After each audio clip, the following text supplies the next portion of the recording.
Anything you need delivered?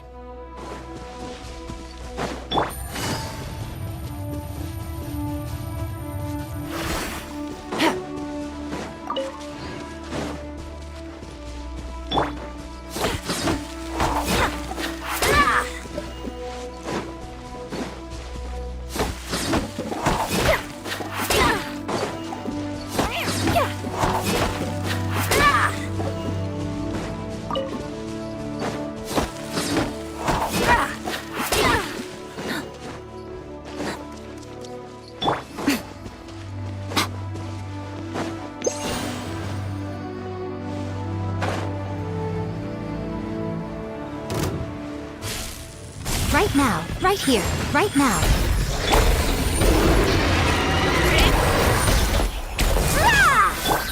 Quietly now. These are about to get... Hot right here, right now. Nothing lasts forever. Emerge, right here, right now. Gotcha!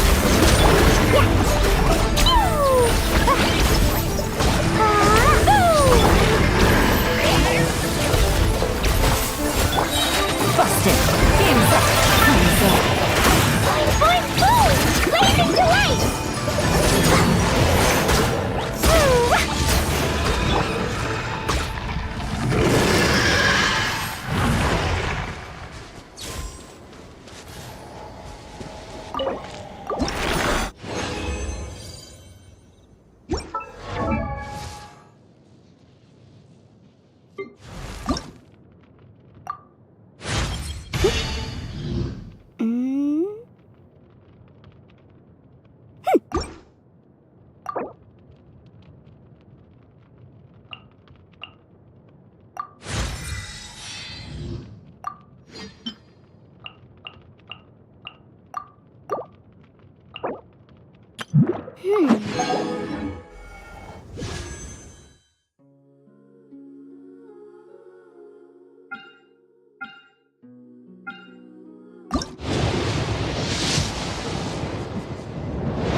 Make sure to keep up.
Sure.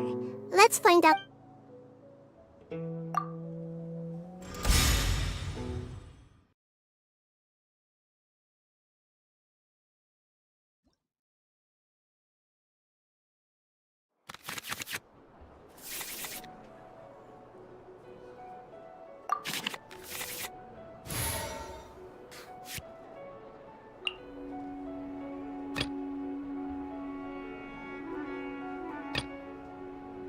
I await your instruction.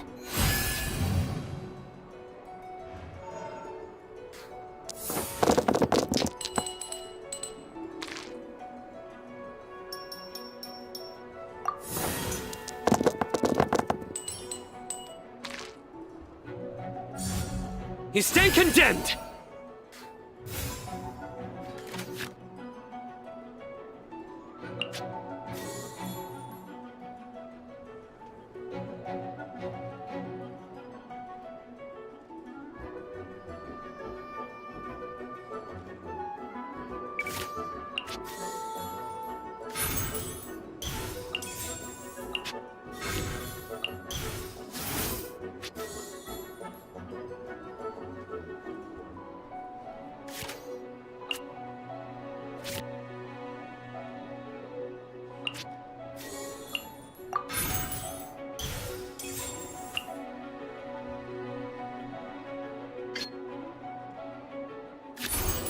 Whirling snow!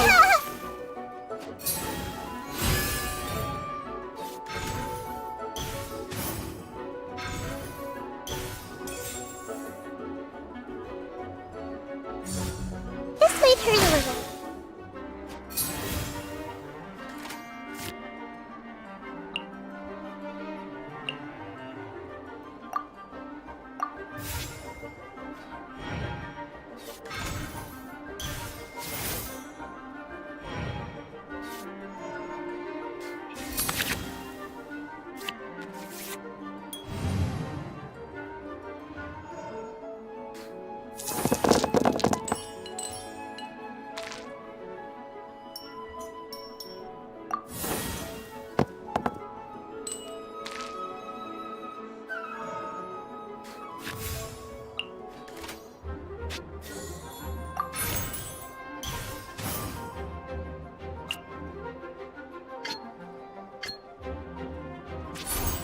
Whirling snow!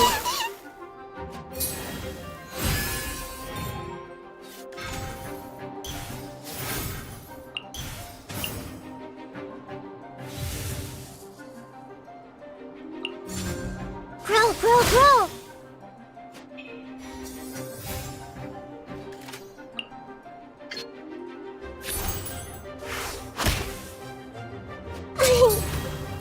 I'll let you take this one.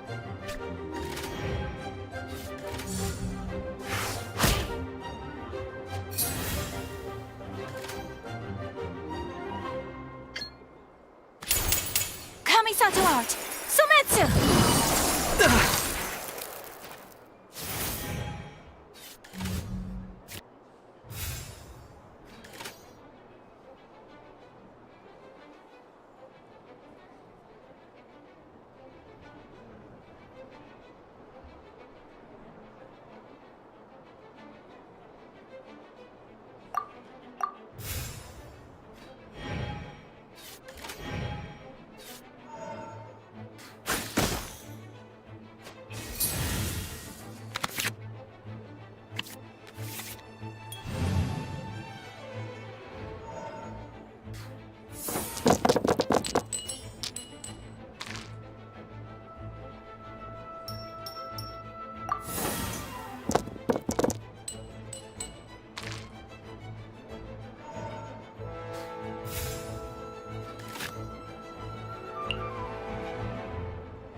I'll keep an eye on you.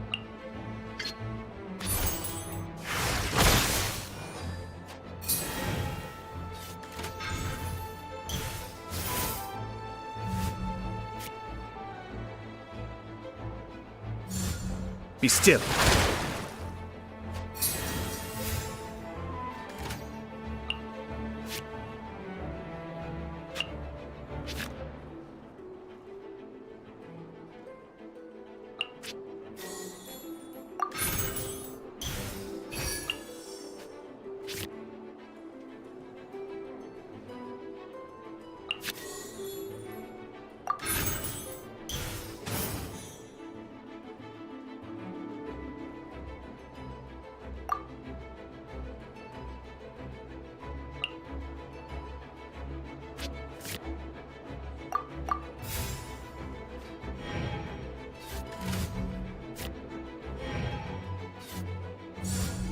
Nowhere to run!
Surrender!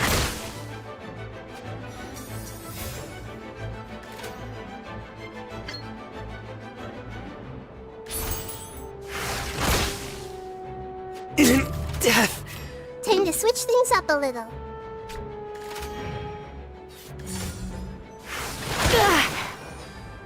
Looks like I got carried away.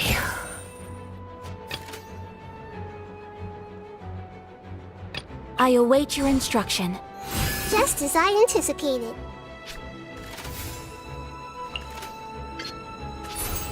Whirling snow! Such is life.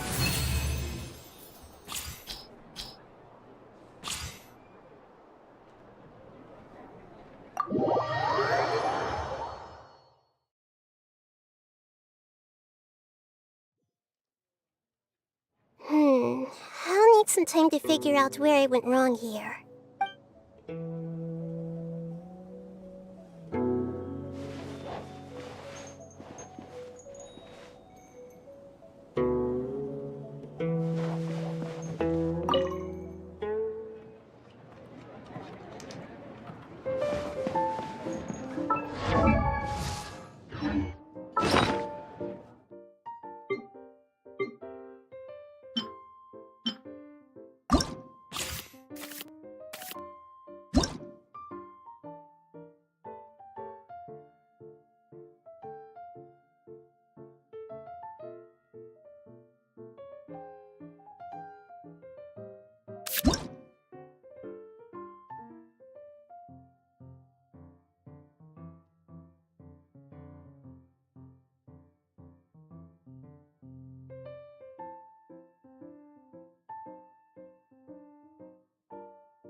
The insolent shall be punished.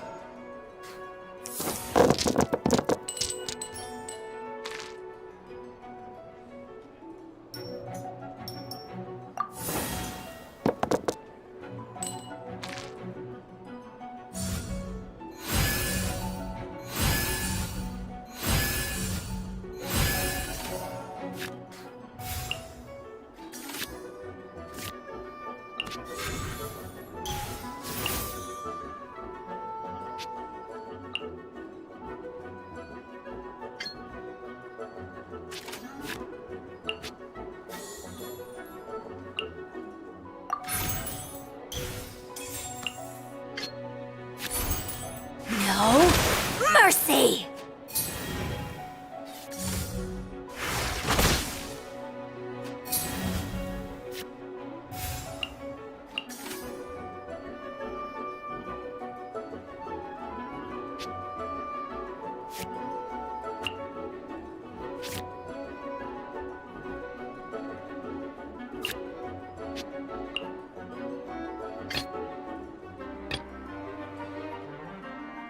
In the name of the Prinzessin!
I've been waiting for you for ages.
heard you.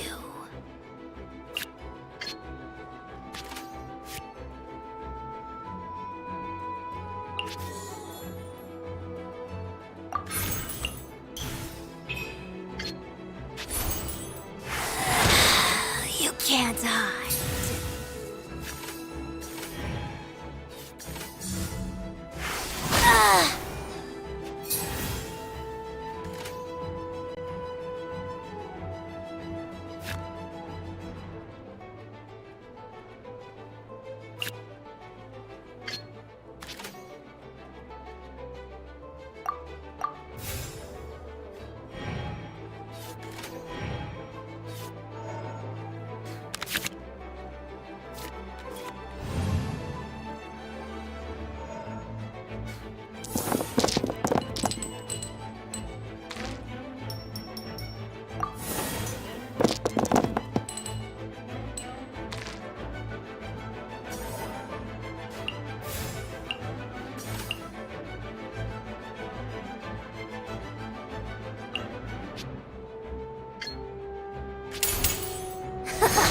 Got you!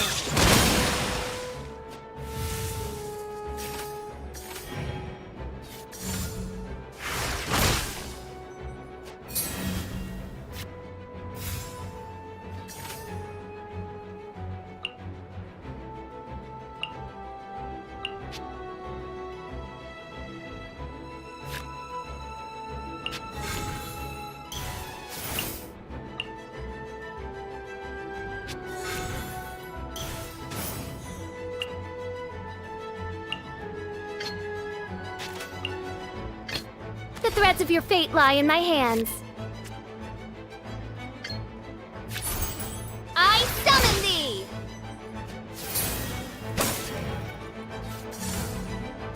Ah!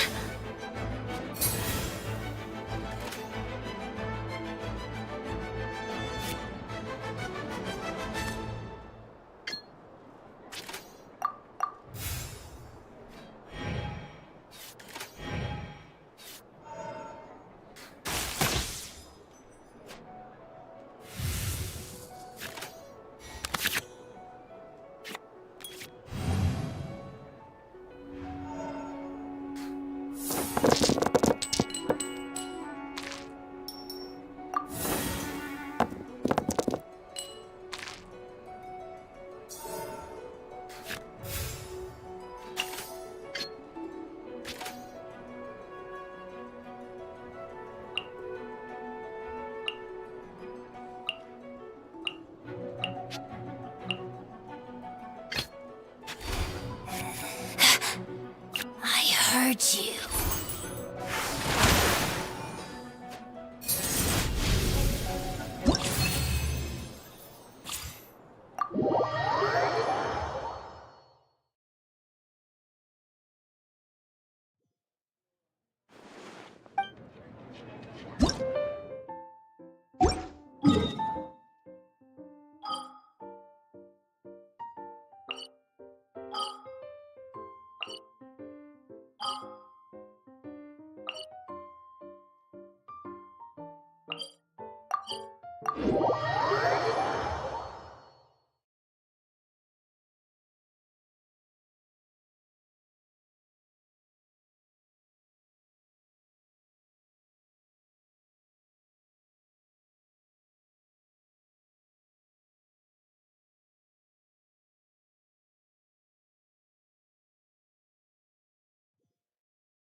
Whoa! What a huge ship! Why would a ship be anchored at a place like this? There's no need to be so surprised. While it may look like a ship, it's actually Spina di Rosula's headquarters. My father was the one who asked for it to be built like this. Perhaps our taste in exterior design is the only thing we occasionally had in common. A gigantic and glamorous ship embodies discovery, opportunity, ambition, and conquest. It symbolizes Spina di Rosula's bright and limitless future. And Paimon thought you were bluffing when you said Spina di Rosula had a glorious past. Paimon was confused why a group with such a history would live in the sewers. But now that Paimon has seen this ship for herself, she's been convinced. Well, Poisson is where Spina di Rosula began, after all. It's our main base, our home.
I got plenty of spare more left.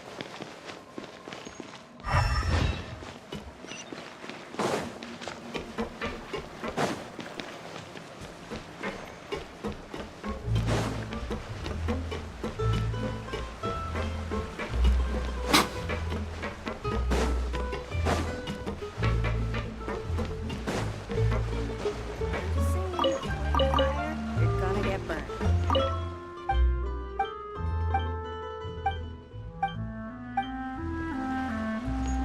Yep. They might have it good.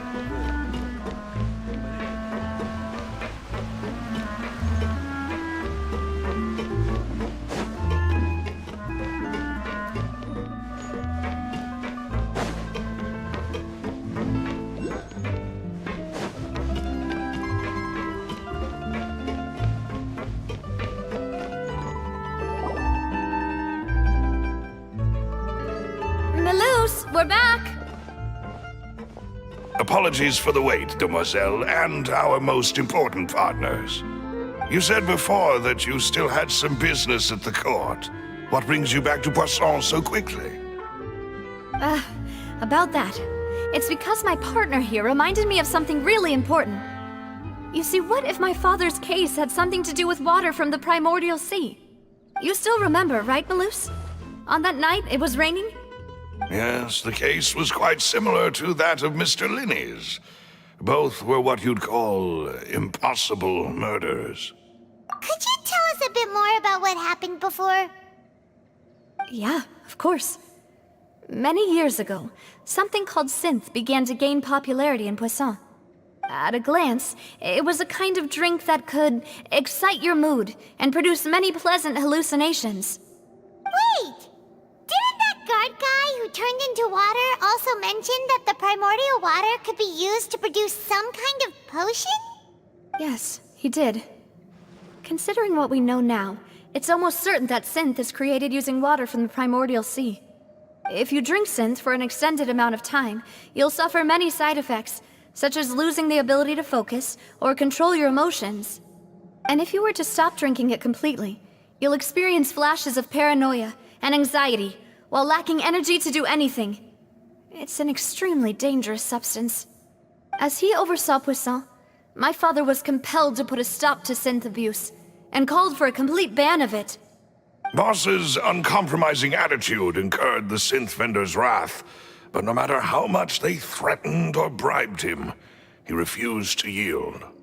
Not only that, Boss became determined to find the mastermind behind the synth operation and put an end to the problem once and for all. Yes, But the enemy was very cunning. So he could never get anything out of the dealers, all of whom only sold the stuff and weren't privy to the rest of the operation. Recognizing that, my father decided to contact the dealers in secret and cultivate personal relationships with them. Finally, he was able to convince someone to become his informant. The man's name was Jacques. He felt greatly ashamed about his work after seeing many families destroyed by synth abuse. That night, my father hosted a banquet at his countryside estate. He planned to meet up and exchange information with Jacques over some food. But then, we heard 2 gunshots from the courtyard. We raced to the scene and found my father, still holding a gun, and Jacques, who was already dead on the ground. Huh? How did that happen? Aren't they on the same side? Sounds just like Lenny's case, doesn't it? In both cases, the culprit seemed obvious, but neither appeared to have any motive at all. Looking back on it, though, I now believe the most important clue was something we all overlooked at the time. There were pieces of clothing left at the scene. Precisely. It's all thanks to you that I made the connection now. Back then, we all just thought they were some costumes that Jacques used to disguise himself at the banquet. But, considering it now, it's almost certain that they belong to a third person at the scene. With one extra person, we'll also need to reconsider why the 2 shots were fired. You're right. We still don't know what happened. But my intuition tells me that we're on the right track to figuring it all out.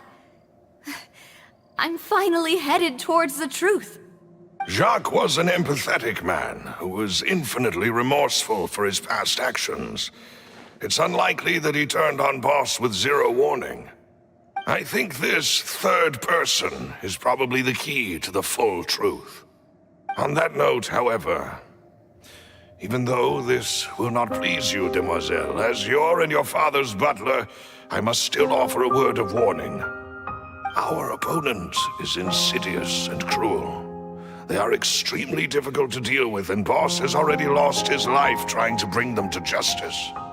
Even though Spina di Rosula has lost most of its former glory, Poisson has welcomed a new time of peace, and we have been allowed to live out our lives. There is no need to follow your father's path. It would be both wise and in line with Boss's wishes to step back and give up on the case. If that's indeed what he wished for, then he should have told me that himself. Was I not the closest person to him? And yet, I was the one most kept in the dark. What was the point of him dying without sharing any of the secrets he knew? Did he manage to protect anything in the end? Synth is still here. Callus the Unfaithful is still his epithet. And Spina di Rosula is barely getting by. Nothing has changed. Did he think I'd just accept his meaningless death and live out my life just as meaninglessly? I've never accepted that. Ever. Not since that day, and certainly not now. I want to find out the real answer for everyone's sake. For the missing girls, for the victims, and for myself. Navia. This is indeed the best moment to act. Your partner appears to be quite reliable, and more importantly, demoiselle, I think you're also ready to take this on. So you do know something else, Malus? Yes, I do. In fact, even before that banquet, Boss already knew of the connection between Synth and the serial disappearances case. But what drove all the tensions to the boiling point was the revelation that you, demoiselle, had been selected as the next target to disappear. What? Boss also didn't tell you that he had been diagnosed with a rare illness. The doctors told him that he had no more than 5 years left to live. And the serial disappearances case caused him great anxiety. 5 years was nowhere near enough time to resolve this long-standing conflict. But once he passed away, all the danger would pass on to you. Knowing all of this, he decided to use one final intimidation tactic before his death. He claimed to have already gotten his hands on some key incriminating evidence for the other side, and even told some members of Spina di Rosula about the details. But as long as you remained safe, he would not share the evidence with the public. If something were to happen to you, then he and all those he told would immediately expose all they knew about Synth and the disappeared victims. Right, so nobody would be able to get off scot-free. As we've seen, Boss's tactic has worked. Even though Boss has been gone for a long time, the other side has not tried to take Demoiselle's life. No, I don't believe it. He never appeared to look sick to me. No father wants their daughter to see them weak and haggard, especially someone as proud as Boss. To him, dying in a duel and suffering lasting dishonor as the unfaithful were still far preferable than losing face in front of his daughter. So he chose to die in silence, so that he could protect me. I'm afraid you're not understanding this correctly, Demoiselle. What Boss wanted to hand to you was not a parasol, but a sword. If Boss's spirit could hear you telling me that you want to find the answer for the sake of everyone involved, I'm sure he'd be extremely proud. That fool. Couldn't he have just given it to me straight? No. He might have set up everything precisely because he never thought I'd be able to understand him. Is that the amount of confidence he had in me? And what if I was never able to make it to where I am now? Yeah. I suppose that's true. With the way he'd set things up, if I had wanted, I could have just lived out my life without a care in the world. But thankfully, he rarely talked to me about complex matters, and thus understood little of me as a person. In this case, he really didn't need to give me an easy way out. Malus, what was the key evidence that he shared with you? It's the location where Synth is produced. Essentially, it's the enemy's headquarters. When he was threatening the enemy, Boss didn't share the specifics of the incriminating evidence he found. But if you want to use it against the enemy, you'll still have to take several things into consideration. Why? If we know where the place is, can't we just go storming in? You mustn't forget that we're fighting against a mysterious and dangerous organization that's been in operation for decades. There's no telling what might be lying in wait at their headquarters. We also have no idea what kind of evidence we may be able to find inside, nor what people we may be able to capture. But a single visit to their headquarters would be tantamount to a formal declaration of war. The worst case would be that we leave empty-handed, but also open ourselves up to full retaliation. Then, in that case, why not work with the Fontaine authorities? Well, you saw one of them dissolve during Mr. Linney's case. We have no idea just how thoroughly they may have been infiltrated. That's true. Seems my father really had no choice. But things are different now. It should be a lot easier to prove the other side's guilt, now that we've connected Synth with the disappearances case. You sound like you've put a lot of thought into this, Malus. I am the butler, after all. I live but to serve the boss and Demoiselle's will. I've always been willing to take on any kind of risk for your sake. But considering my relative lack of ability, I've spent my time keeping secrets, performing basic investigations, and waiting for the right time to come. Thank you for all of that, Malus. Have you discovered anything new in the past few years? Let me think. One conclusion I came to was that the enemy must be quite familiar with Spina di Rosula, or at least have an informant planted here. When I announced orders to the organization's members on Demoiselle's behalf, I used to deliberately keep a few people in the dark and observe the reactions of the synth vendors. If the vendors didn't change their plans, then the individuals informed of our orders must be innocent. If the vendors packed up and fled, however, then someone must have given them the news. After several rounds of testing and investigative tracing, I've narrowed the suspect list down to 3 people. The first is Florent, Spina di Rosula's senior advisor. Florent?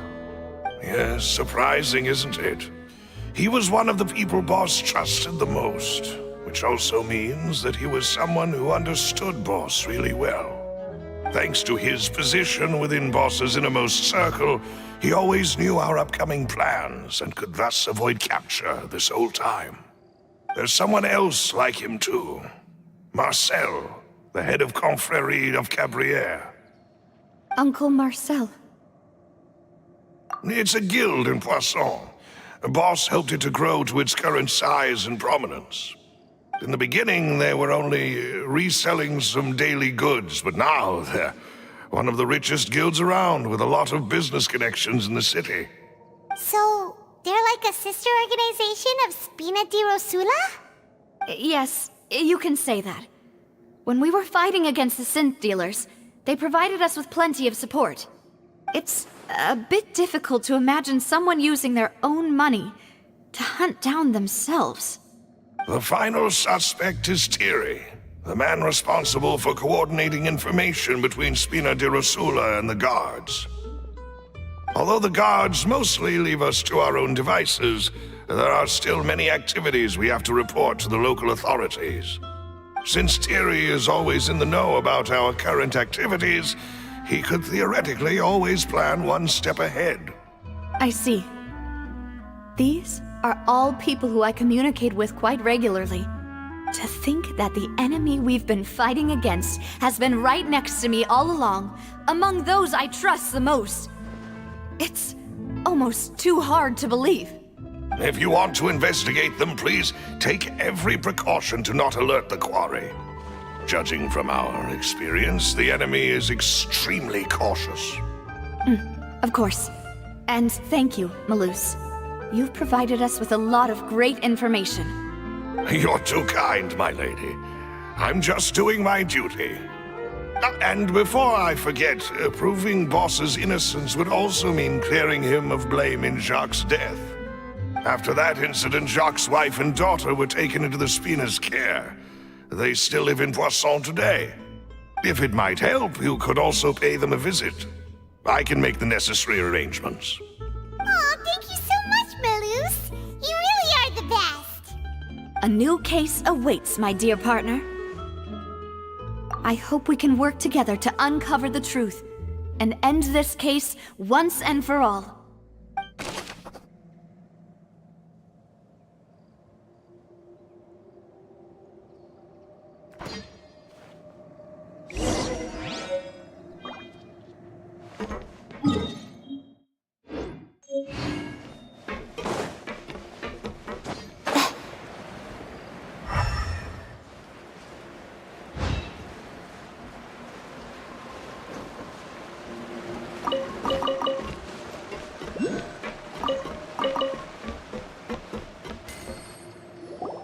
It is settled, then.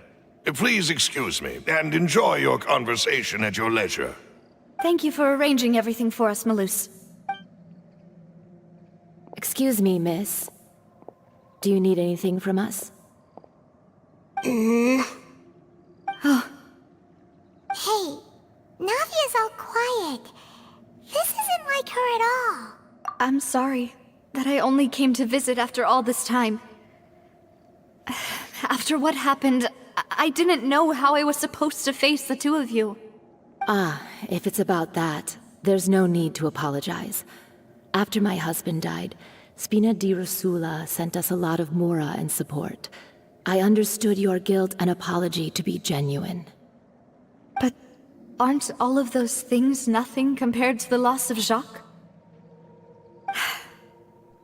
I can understand the kind of pain that comes with losing a father so needlessly. You don't understand at all. I didn't know how to face you, because I didn't know what I could possibly bring as a consolation gift. I know only the full truth could bring closure to you. And to all of us. I'm sorry. I appreciate the sentiment, but you don't have to carry all that guilt. On the matter regarding my husband, my daughter and I have more or less found our answer already. Would you mind sharing it with me?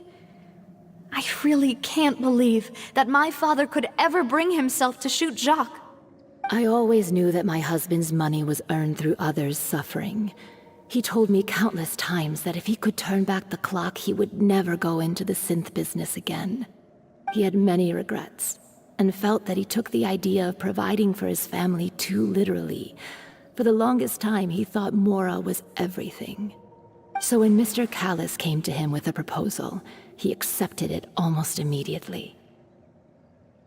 He tried to be as careful as he could, but even so, he was still found out by the higher-ups.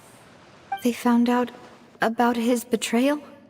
Papa didn't say that exactly, but Papa did tell me that I should never be ungrateful. Before he left that day, he told me that he had no choice. It was only later that I realized it was his final farewell to the two of us.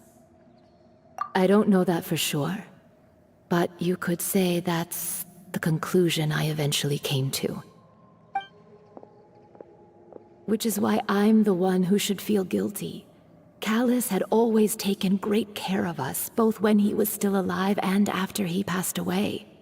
Even if he fired the shot that killed my husband, it was likely in self-defense. It is impossible for me to hate him for what he had done. But Mama, why is Papa still the bad guy if he did the right thing? Papa always wanted to be a good man, so why did he have to do a bad thing in the end? Well, things aren't always as they seem. You still feel like your papa was a good man, right? Yeah, Papa was a really good man. The best in the whole world. Then you should hold on to that. If a good man had to do a bad thing, then he must have had his reasons. Regardless of whether he left you a parasol or a sword. He must have done so to give you a better life. Oh. Thank you for everything you've told me. I will definitely find the truth. The current state of things is not something I'm willing to just sit back and accept. Thank you. I'm very grateful to hear this from you. Even though your personality is quite different from your father's, your determination when you speak is really similar.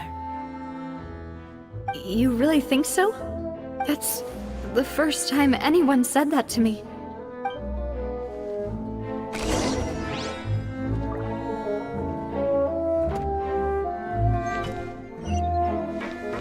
Are you okay, Navia? I'm fine. Don't worry. Let's investigate the 3 suspects next. Florence should be nearby, and we should be able to find Thierry and Uncle Marcel in the city.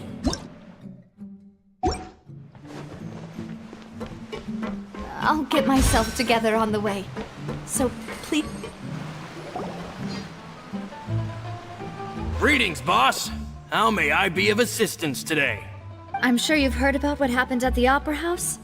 Someone got turned into water right in front of us. Yeah, I've heard. With something that dramatic, I'm sure journalists will milk it for all it's worth. And it'll be all the talk for the next several weeks. It also reminded me, on the day that the incident happened with my father, it was raining outside, and we found some clothes left at the scene. After my partner here put the dots together for me, I feel like we should try to reopen his case. Can you do me a favor and try to recall what happened that night? Let me think. Mr. Callis was feeling pretty upbeat that day.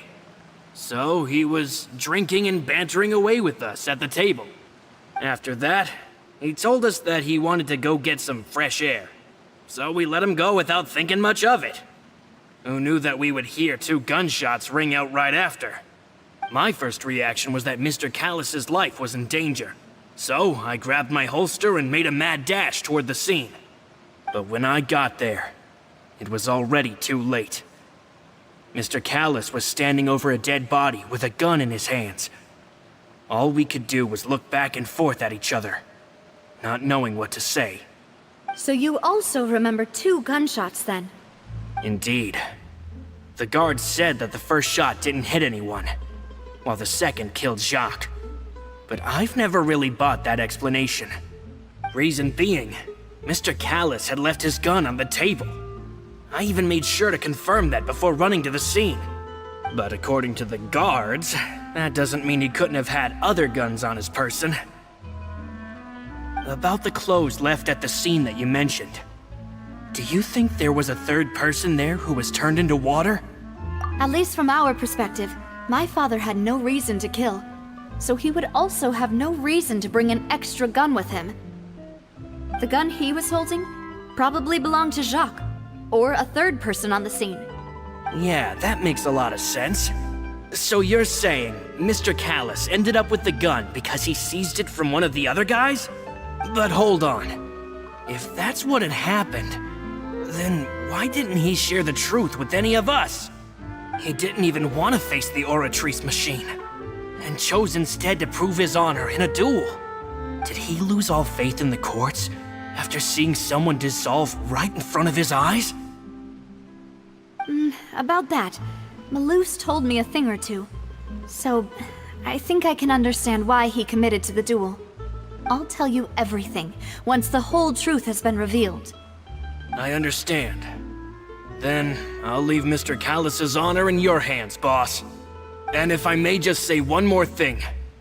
The whole Callus the Unfaithful epithet has been a thorn in my side since the day it was invented. Many people have laughed at me for still calling him Mr. Callus, even after so many years have passed. But it was Mr. Callus's trust that allowed me to rise through the ranks of Spina di Rosula and live the life I lead today. No matter what others might say, he'll always be the man I respect the most. And he'll always be my boss. Don't worry. I will definitely find the truth. You and all our other comrades at the Spina deserve to know the truth as well.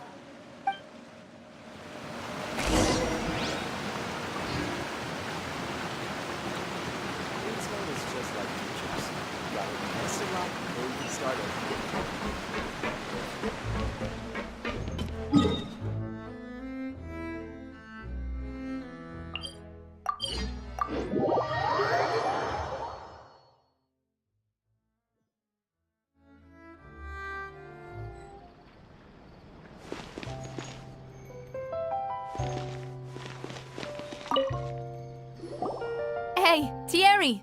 It's me! Oh, now, what brings you here, Miss Navia? I've heard that you made quite the name for yourself at the Opera House. Oh, so you've got news of that already. Oh, okay. Hey, I'm also a member of the Guards, you know. The way you make it sound, people would think I was sent off to Poisson because I had done something wrong. Are you sure there isn't a little bit of truth in that? Under normal circumstances, shouldn't you have been called back to the city already? I mean, where I work is really up to me. Let's just say I enjoy the ambiance of Poisson. Callus did a fantastic job running the town, building Spina di Rosula from the ground up and clearing many obstructions in my way.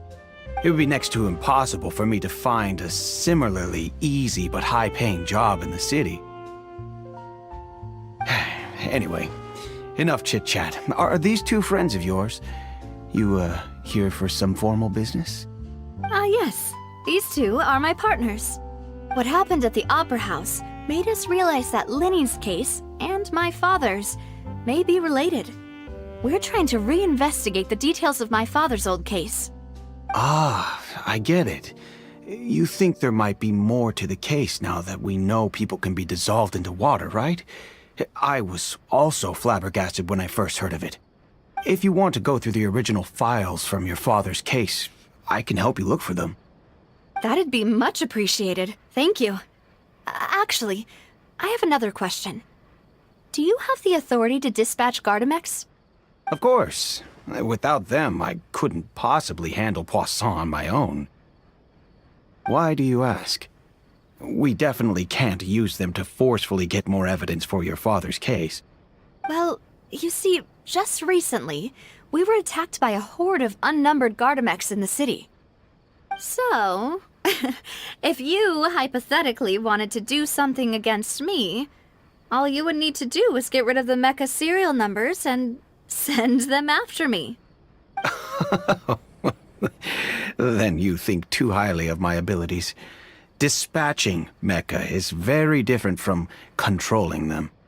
If I had to make an analogy, when you order a dish, the chef will make it for you. You can ask the chef to cook, but not to massage your shoulders or carry your baggage. If you try to make unreasonable demands, the chef would just think you're out of your mind and ignore you completely. The same goes for me and my Gardamex. Removing a serial number is also not as easy as you might think. There are a lot of complex steps to it, and it's almost impossible to keep it a secret. So I can promise you, those mecha were definitely private units. They're certainly not cheap. So, whoever their owner is must be super rich, powerful, or both. Now that you mention it, though, being in the synth business would definitely be profitable enough to afford this. Oh, then you're officially in the clear, Thierry. Oh, well, thank you for the vote of confidence, Navia. Jokes aside, I'd like to wish you all the best with your investigation. I'll be staying in the city for a little while, so just come find me if you need any support from the guards.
Hello. How may I help you? I'm here to see Marcel. Could you please let him know? You can just say Navia's looking for him. Sure. I will let him know right away.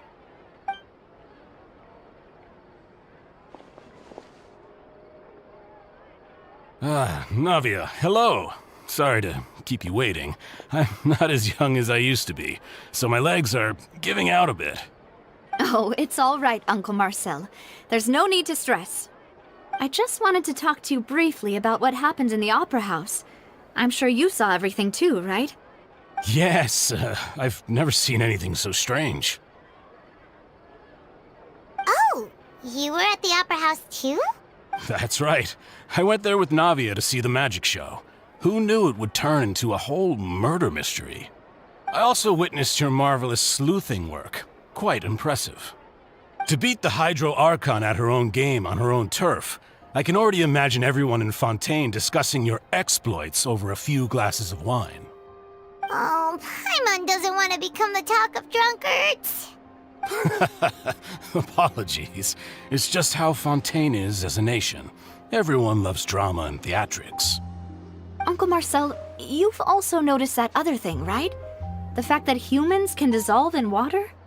Yes, I was reminded of your father's case right away. Is that what you're investigating now? Exactly. I still don't have much solid proof, but I can sense that the other side has already begun to act. Oh, and what makes you say that? We were attacked on Araneus by some unnumbered Gardamex. And there was also an attempt to get me to drink water from the primordial sea. If not for the vigilance of my partner, I probably wouldn't even be here talking to you right now. Oh, you're giving us too much credit. Wasn't it you who protected us? Alas, it seems things are heating up again. The peace that Callus sought so dearly will soon become a thing of the past. But rest assured, Navia, Poisson will always remain a safe haven for you. If you're scared, you can always return there. If anyone dares to lay their hands on you there, the Confrérie of Cabrières will use its funds to the last Mora to bring them to justice. Thank you, Uncle Marcel. But I don't intend to go into hiding. I'm going to strike while the iron's hot. Do you have any new thoughts on my father's case? About that. Sorry, my age is catching up with me, so it'll take me a while to recall my memory.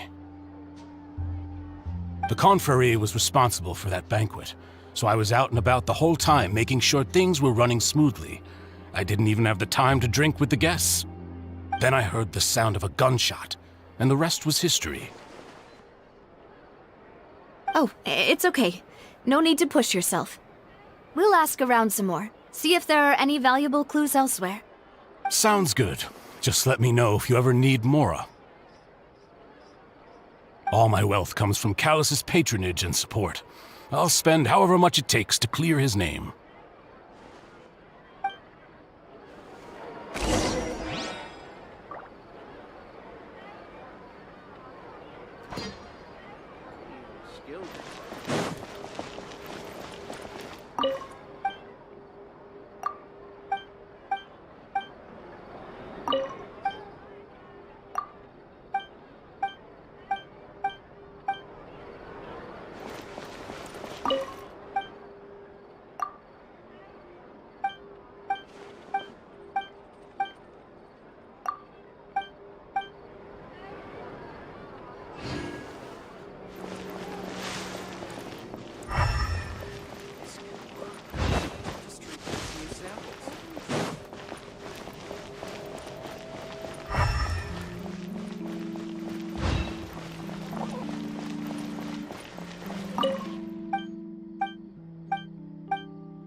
We've talked to all three suspects, purely based on their conversations with me.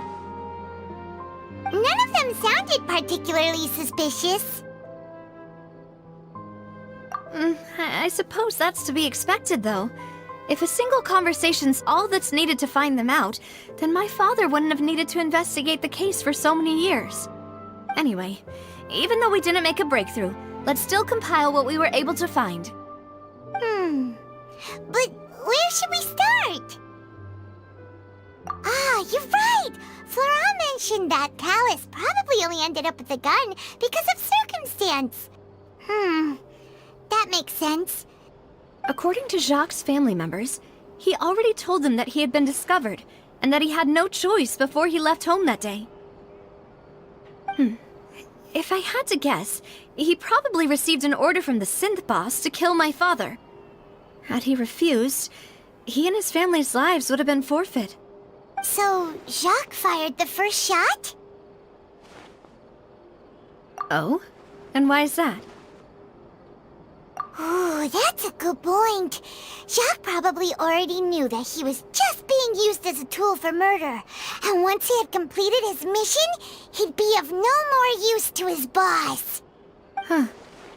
So, what would make more sense from his perspective would be to turn his back on the Order and seek protection from my father. Makes sense. But without evidence, that's still just a theory. Besides Jacques, the attack from the Gardamex has been bothering me quite a bit as well. It's obvious that our enemy has become more antsy after the secret of the primordial seawater was revealed. Do you think he knew, even then, that we'd follow this lead to the end? Given everything that's happened since, it's quite possible.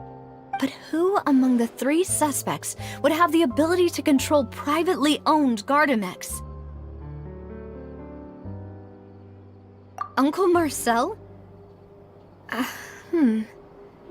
My father did really trust him. And they worked together on a large number of projects. Maybe that's how he got to know Jacques. And with funds from the Confrérie, he could also afford a large number of Gardamex. It's still really hard for me to imagine, though. After all, Uncle Marcel has been around since I was just a child. Also, wouldn't this mean he has been spending a whole lot of mora and energy to fight his own synth business? Thierry, you say? Huh. It is possible that he's figured out a way to convert the Gardamex for personal use. But I didn't feel like he was lying when he was talking to us about the mecha. I also don't think he'd be able to keep that kind of tampering under wraps. Yeah, had he actually tampered with the mecha, we'd be able to prove it with a simple check of the guard's inventory. If the mecha were taken from the guards, it should be pretty easy to find out when and how that happened. Florent? It is true that he was closest to my father, and thus had the best chance of learning about his dealings with Jacques. But as Spina di Rosula's advisor, his work mostly deals with personnel and security, so he shouldn't have much means when it comes to finances. So you're saying he's too broke to afford a mecha army? Exactly. He can't. And even if he could, I don't think he would be able to dispatch a whole group so quickly. Who could it be?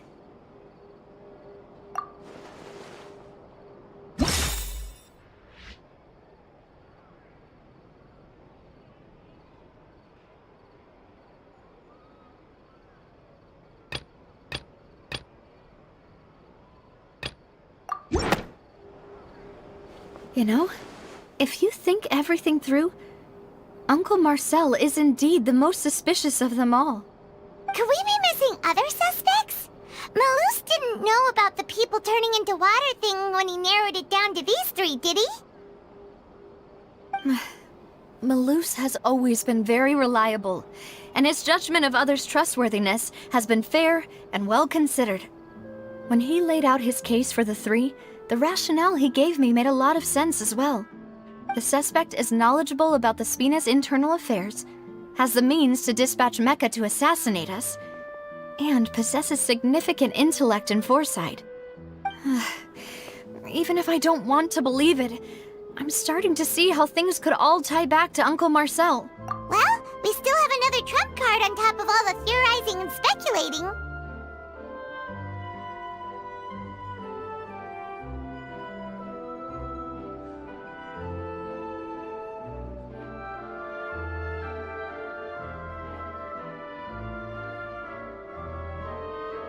Yes, Malus did say that charging straight in there would be extremely risky. But we don't have any other options right now. We need far more solid proof before we can hope to go charging in on our enemy. Navia, here you are. Oh, I've been looking for you. Huh? Aren't you the guy from the guards? Did something happen? Yeah. News came from Irenaeus just after you left. We've got another trial on our hands. Wasn't that place built specifically for holding trials? What's so newsworthy about this one? I know. But they said the person they're putting on trial is a Fatui harbinger called Tartaglia. What? Is that someone you know? Yeah, we know him. Maybe even a little too well. Well, He's been accused of being the true culprit behind the serial disappearances case. It's absurd, don't you think? Wait, how? None of our investigations have had anything to do with him. That's what I thought was strange about it, so I came to tell you the news right away. If the charge against him stands, then it'll be next to impossible to get the guards to support any of our planned investigations. Right, because they'll think they've already found the culprit. Yeah, and it'll be a lot harder then to clear Mr. Callus's name. I understand. Well, partner, what do you think we should do? We still haven't found any conclusive evidence. Huh? Split up? What do you mean?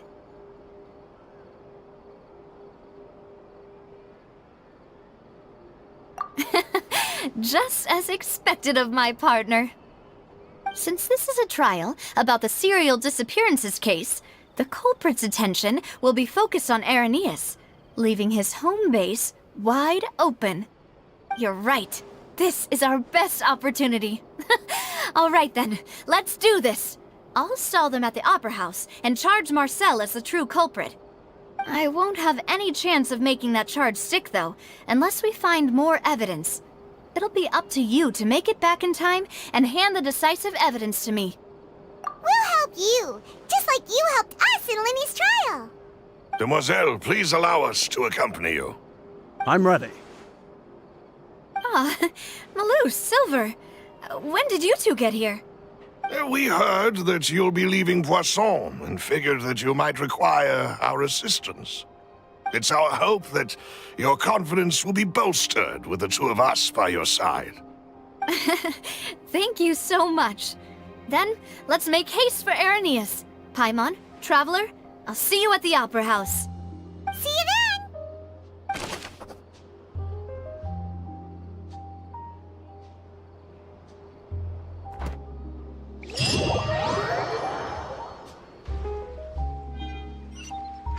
Now that Navia has set out for Irenaeus, we should also get going. The location has already been marked on the map, so let's...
Easy money.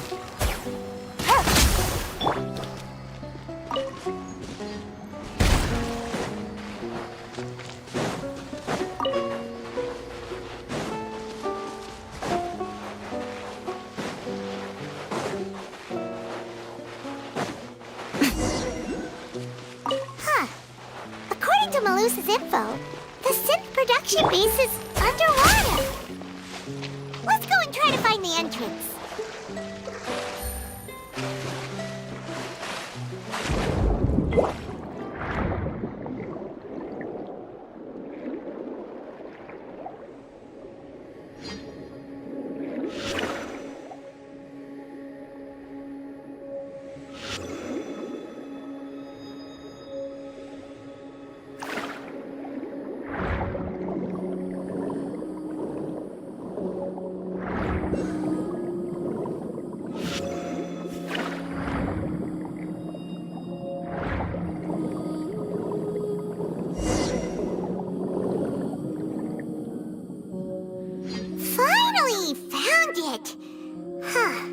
So this is the entrance that leads to the synth production base. It sure doesn't... You're right. An important place like this is bound to have a ton of protective measures and mechanisms. Navia's probably arguing up a storm right now to stall for us.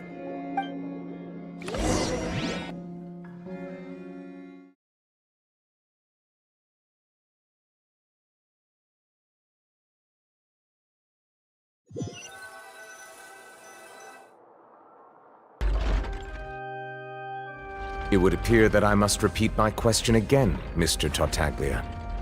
Do you accept the charge that you are the true culprit behind the serial disappearances case? To be perfectly honest, I don't understand your country's complicated court system, or the reason why I'm being charged with something I've never even heard of. However, I did hear that people who have been charged can choose to participate in a duel to clear their name. Is that right? In which case, as long as I accept the charge, I can have an all-out fight with that champion duelist Clorend, right? I've got to admit, that's one of the most enticing offers I've ever received. When I privately sparred with her last time, she was obviously holding back. Real disappointing. Hey! Don't you understand? You're currently the prime suspect for a major case. This isn't the place for you to be looking for fights. Oh? Sounds like the Hydro Archon wants to lecture me on the ways of the Opera House. Then why don't you duel me too? I'm the kind of student that learns best in the heat of battle. No. That's not what I meant. Alas, it would appear that communication with the defendant is going poorly, and we have made very little progress. In that case, let me explain everything from the very beginning again. The goal of this trial is to determine the culprit behind the serial disappearances case. That case had nothing to do with him! You've got the wrong man! Huh? What's going on? Why is she interjecting again? I told you it couldn't be one of the Fatui Harbingers. Miss Navia, this is the second time you've interrupted the court proceedings. I only tolerated your behavior last time because you were able to provide the court with a key eyewitness. But that was an exception rather than standard court protocol. I can very well charge you with contempt of court for your interjections. Oh, please. Did you ever think I had any respect for this place's pointless theatrics? We can put that discussion aside for now. I'm not here to argue with you. I'm here to charge the true culprit behind the serial disappearances case. And if my charges prove true, then Tartaglia here will be proven innocent by default, correct? Oh, a young lady has charged in and offered to clear my name. How fascinating. Well, I'd gotten half bored to death by all these rules and procedures anyway, so I'll take you up on that offer. So, Your Honor, is there nothing else for me to do now? You may take a seat for now in the audience, but that doesn't mean the suspicions against you have been lifted. Now then, Miss Navia, who is the person you would like to charge instead? That person is...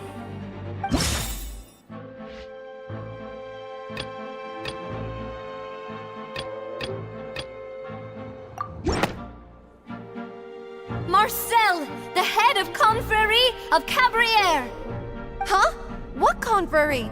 Never heard of them in my life. I've heard of them, but weren't they Spina di Rosula's sister organization? Oh, is this going to be a friends to enemies type situation? Please let me remind you, Miss Navia, that charging someone is an incredibly serious matter. Committing to the charge also means taking on the legal responsibilities associated with it. And if the charge fails, depending on the circumstances, you may also be charged with the crime of making a false accusation. Knowing this, do you still wish to charge this man? Yes, I do. In that case, I declare the charge to be valid. Miss Navia and attorneys, please take your places on the court. Members of the guards, please contact Mr. Marcel right away so that he may stand trial.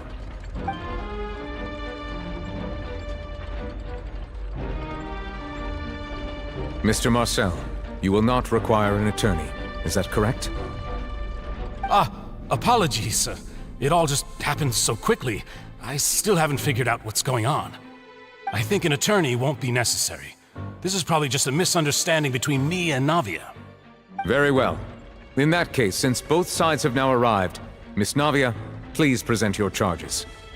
I would like to take everyone back to 3 years ago, to the case of Callus the Unfaithful. Only through elucidating what really happened in that case can we connect all the dots for the serial disappearances case. Navia, do you really think that I was the one who killed your father? Come on, why would I do that? Callus was my benefactor, and remember, both you and I only ran to the scene when we heard the sound of a gun. If that's enough to make me a suspect, wouldn't that make everyone at that banquet a suspect as well? I think there's no point in getting into the specifics right now. The audience doesn't even have the big picture yet. Even I'm struggling to remember some details of that case. Exactly correct, Your Honor. I must refresh everyone's memory about that case before I can explain my charge and reasoning. I see. In which case, I will recount the findings about that case as originally recorded by Maison Gardiennage.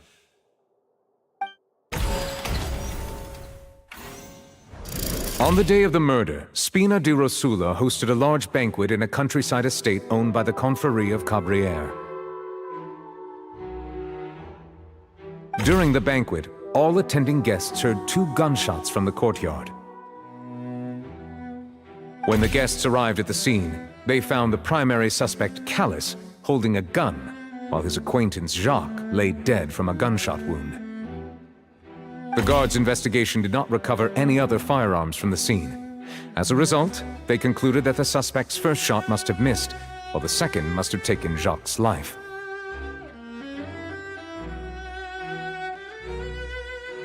The suspect did not dispute this conclusion, and also declined to defend himself in court.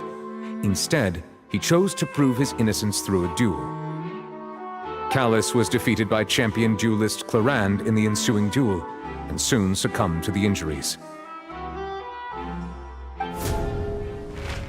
These are the known facts about the case. The one with the motive to kill was Jacques, not my father. And even so, Jacques still had no reason to pull the trigger. In truth, the third person shot Jacques first, and was shot in turn by my father when my father seized the gun from him.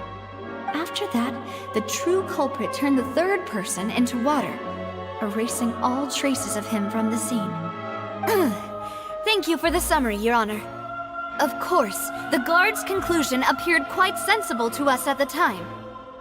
However, we should revisit the case now that we've gained new information about the abilities of water from the primordial sea.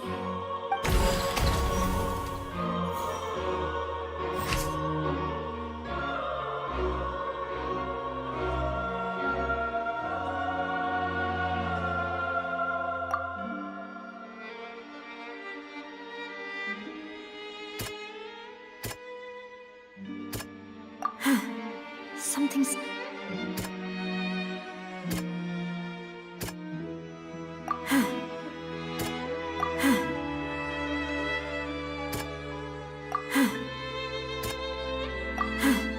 Something...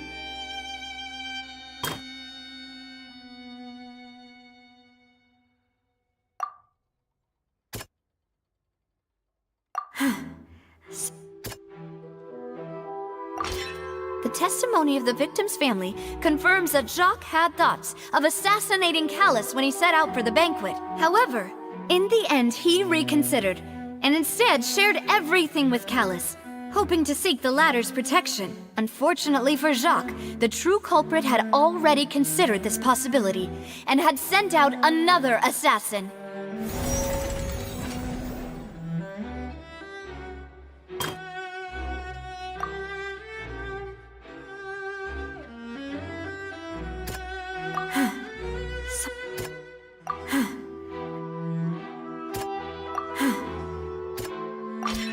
This assassin first shot Jacques, then turned to shoot Callus, only for Callus to wrestle the gun from him and kill him instead.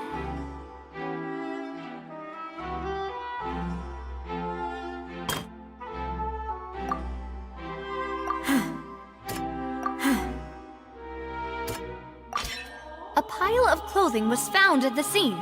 The guards once believed they were used by Jacques as a costume to disguise himself. But now, it is clear that the clothes were proof that there was a third person at the scene, and that they were turned into water after committing the murder. Since it was raining that day, the culprit was confident that they could use the rain to wash away all traces of their dissolved accomplice. Realizing this, the true culprit caused the hired assassin to dissolve into water, leading everyone to believe Callus was responsible for Jacques' murder. This is the true version of events.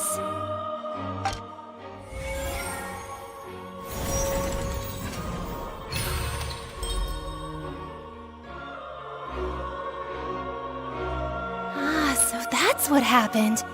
Wait, you're telling me something as dangerous as water from the primordial sea has been used for all these years? What a great theory. It also explains Callus's and Jacques' respective motives. I guess they didn't shoot each other after all. Mr. Marcel, you are the one being charged with the crime. You should provide a rebuttal if you wish to prove your innocence. Ah, but I think I agree with everything Navia just said. In fact, there was nothing in her speech that directly implicated me. Then, may I ask some questions? In my opinion, we primarily need to determine two things. One, do you have the evidence to back up your claims? I'm afraid not. At least not at this very moment. Boo! If you don't have any evidence, you should just go home! I may not have the evidence with me, but I know where I could go to collect it. If we look up the deserted clothes against a record of people who went missing around the same time, we should be able to find a match. Considering the serial disappearances case, the guards probably kept careful records of all missing persons from around that time, regardless of age or gender. That makes sense to me. Monsieur Neuvillette, I would consider this to be a reasonable investigative direction. Why do I feel like Farina's acting a little differently today? Maybe she's scared of embarrassing herself again? Alternatively, she's become more diligent after charging an innocent citizen in the last trial. My second question has to do with the ensuing duel. If the truth is indeed as you described, then why didn't Mr. Callus explain himself in court? If he had testified that a person had been dissolved, he could have at least mounted a defense. I've thought about this too, and the answer is actually pretty simple. He felt there were things that were more important to him. The dissolving power of water from the primordial sea is an important secret for the true culprit of the serial disappearances case. My father could have exposed it for all to see, but he chose to take it to the grave.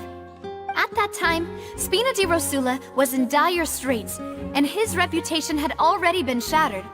He had no guarantee that going forward with the truth would allow the culprit to be brought to justice. What was certain, however, was that it would paint a gigantic target on my back. Boss once told me that Demoiselle had already been selected as the next target of the serial disappearances case. What? If the secret had gotten out, the culprit would have fought an all-out war with Espina right there and then. I wouldn't have been the only one in danger. All of us would have stood to lose our lives. Of course, the guards might eventually figure out the truth of the matter and determine that we were in the right. But what good would that do? How can a hollow verdict protect anyone? Had this opera house ever given my father any kind of confidence in its brand of justice, Spina di Rosula would have had no reason to exist. But by staying silent, we retained the ability to deter our opponents and continue the stalemate. I was able to become Spina di Rosula's president, which made me harder to target, as well as giving me more time to grow and learn. And once I have figured out the truth and stepped up to the challenge, I will do what this opera house cannot, and restore my father's truth and honor back to him. So, you mean to say, your father intended to die in the duelist's ring? That's right. Do you have any proof? Of course. All you need is to ask his opponent, Clarand. I don't need your apology, your guilt, or your support from the shadows. You don't have to do anything for my sake. But since he entrusted his will to you, Clarand, you should tell us the truth about his sacrifice. So, during the duel, did you believe that Callus was intending to die? Yes, I did. As a champion duelist, I've fought many battles and taken a countless number of dishonored lives. In my line of work, I've seen all kinds of people give their all for the faintest hope to continue living. Some were determined, others passionate, and some even manic and twisted. Just one look and I can tell if a duelist is hoping to live or if they're looking to die. I hereby swear on my name and honor as a champion duelist that Mr. Callus never intended to leave the ring alive. Since that's your testimony, I have no more questions. It appears there really are good grounds to reopen this case. I concur. However, Miss Navia, you still have not explained the link between your father's case and the serial disappearances case. Right? What she said was fascinating, but kind of beside the point. Wait, weren't they just talking about the serial disappearances case? Of course, Your Honor. The two cases are connected via a matter of timing. In my father's case, the culprit intended to kill both Jacques and Callus. As a result, they planned to act after hearing 2 gunshots. And at the end of Linny's trial, the culprit also only dissolved the victim in front of everyone because they realized they were at risk of being identified. The culprit could only time their actions so precisely if they were already at the scene. Coincidentally, Marcel attended both the banquet and the trial. So that's why you suspected me. Even after hearing your reasoning, I still can't help but find it a little preposterous. I'm used to it, though. You've always been an impulsive and sentimental child, Navia. It's one of your most endearing traits. No need to appeal to pathos. I won't try to refute your points one by one, but even if everything you just said was true, can you prove that I was the only person present at both events? On top of that, does a person have to be physically present to control the timing? Can't someone remotely monitor the place? I don't know what she can say to that. I know that even with that, you might still think you can reduce the list of suspects with some further investigations, until I'm the only one left on the list. Alas, who won't feel at least a little hurt by an accusation of murder from a girl you see as your own daughter? But if I were to dismiss this completely, you'd also think I'm not being considerate of your feelings. Ah well, let Uncle Marcel teach you another lesson. Do you know what the biggest flaw in your reasoning is? I suppose you're gonna tell me anyways. It's timing again. I'm a businessman by trade. From that standpoint, there's no reason for me to kidnap young women. It's a high-risk action with nothing to gain. In addition, I left my home in Snezhnaya when I was young to come to Poisson and work in some trade. My business only thrived when I received Callus's patronage. But the disappearances began before I ever stepped foot in Fontaine. I do apologize, Demoiselle. This was my mistake. No, it's not your fault. I'm sure he had come prepared. Is there anything else you'd like to say? Would you like to check the date of my first business license against the first known case of the serial disappearances? You can also take a look at my border entry records, or ask my friends and family when I left Snezhnaya for the first time. Could those records and testimonies do something to appease the unspeakable anguish in your heart? Seems like she got the wrong guy. At this rate, Navia will be convicted for falsely accusing him. I think you've done a superb job of dissecting your father's feelings as he neared the end of his life. But aren't you going against all of his wishes and expectations right now? He wished for you to become more rational, collected, and conscientious, instead of dwelling only on your own feelings. Once you've learned to be more considerate of others' feelings, and to stop rushing headlong into things, you'd have met most of his expectations. This isn't just about me, and it never has been. The biggest difference between me and the rest of the victims is that I still have the ability to search for the truth, while that same agency has long been taken from them. The people whose families were destroyed by synth abuse, the people who lost their loved ones to the serial disappearances, and the people who suffered tragic ends due to their sense of justice. Many people's images are flashing before my eyes. I'm sure some are coming to those of you in the audience as well. And whose image do you see, Marcel? Is it a man named Vacher? Oh, so you do know that name. I'm merely surprised you'd suddenly say the name of someone I've never even heard of. I was waiting for you to say that.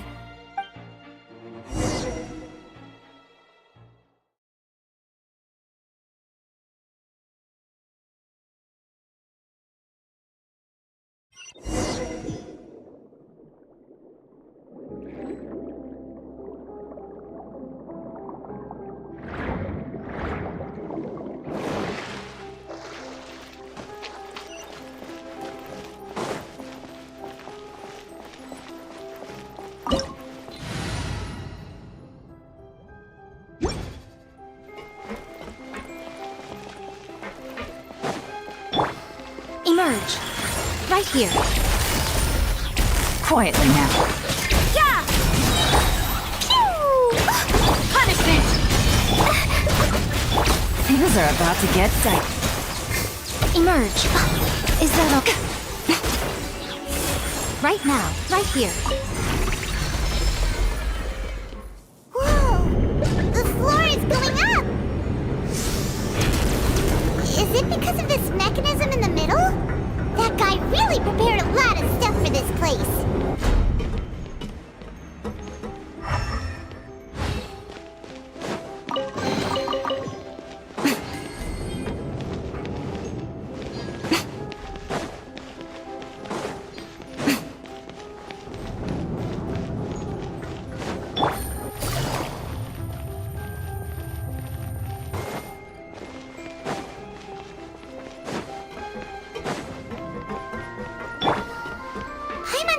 We need to go up, but Paimon doesn't see a way. Let's take a look around. Maybe we'll find a hidden mechanism that'll show us the way up.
The water level is rising!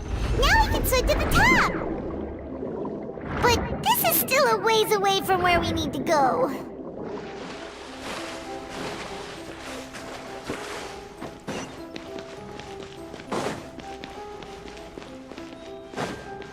Emerge. Right now. Right here. Busted! Judgment! Oh, yeah! What a nuisance! Yeah! Ha, emerge! Jumpy, jumpy, go! Gotcha! Right now, right here. Game's up. Fun's over. Lights out. I'm always watching. Right now, right here. Emerge.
Things are about to get dicey.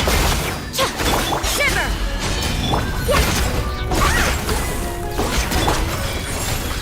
Right here.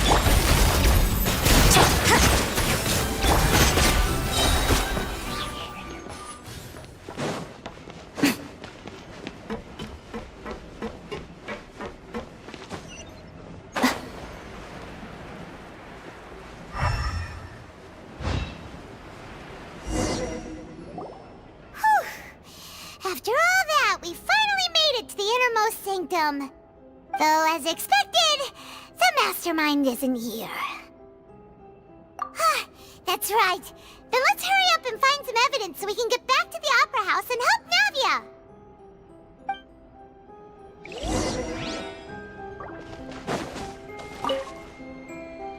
What's all this? Aw, it's a bunch of really cute things. Pink accessories, a hair tie, a necklace, even a makeup box. Oh, Paimon sees it too, but why are all these cute things labeled? Huh? You mean the girls from the serial disappearances? They were brought here? And then they were turned into what? And all the boxes of things. These names. That means... Oh, this is terrible!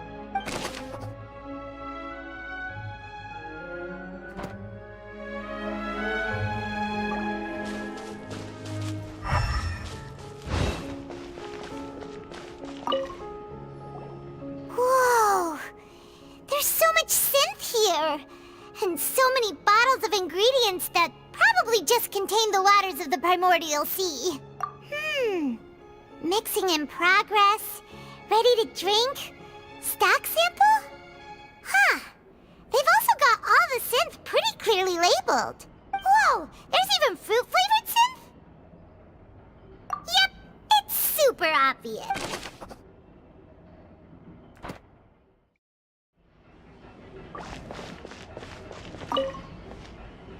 What's this over here? Looks like some kind of place for research. Experiment number 16 aims to verify Jacob Ingold's research conclusions on the primordial sea and use his theory as a foundation to achieve a breakthrough. The experiment was a failure. No individual managed to resurface from the water from the primordial sea. Female specimens 22, 23, and 24 were dissolved. Sorry, Traveler. Paimon will try her best. It's just that Paimon's never read something so scary before. How can someone write something that terrible in such a matter-of-fact tone? You read the rest. Paimon's too scared to keep going. So that's why he did all of these experiments. Wait. Did he really think he'd be able to find a way just by dissolving people over and over? That's just insane! Huh? Isn't that the name you heard by the fountain? Paimon thought he was an eyewitness in the serial disappearances case. You mean Vache is the one who did all of these... experiments? So that's it! Vache was no victim, but personally took his lover and... No, that's not it either! If that's the case, why would he want people to resurface from the water? In any case, Paimon will write it all down.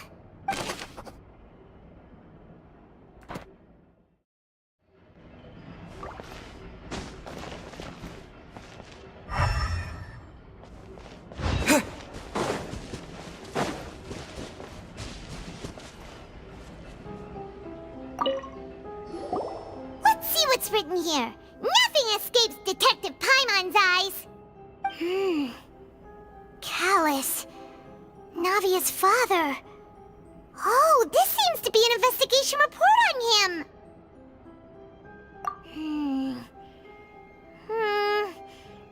Yep, it's about finding someone to assassinate Jacques and Callus because of a lack of confidence that Jacques himself would go through with it. This should prove the existence of the third person, right? We still have not determined the exact content of the key information Callus has passed on to certain members of his organization. The old dog's a real menace to deal with. Even if he abides by the promise he's made to us, he will still have the upper hand. He can act whenever he wants to make our lives miserable. The only option left is to remove him from the picture entirely. I concur. Let's send someone to kill him. He won't declare war as long as we don't touch Navia. Oh, seems like we've got a bunch of correspondence between the higher-ups. They're all just so evil.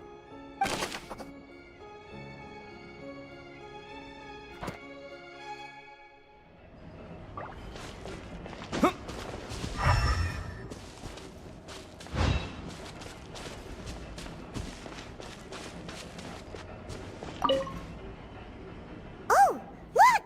There's an important-looking basin over here, and it's full of water!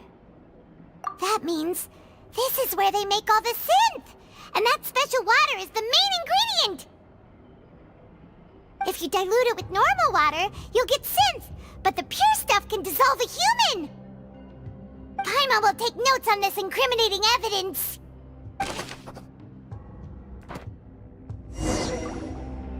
We've looked at almost everything here, and it seems like our theories were spot on. But yeah, we haven't found anything that reveals his true identity. No wonder even Nervalette wasn't able to find anything. Whoever it is probably destroyed everything to do with that name a long time ago. That way, even if we bring all this back to the opera, we won't be able to identify the true culprit. Sure thing. Paimon won't admit defeat to this guy either.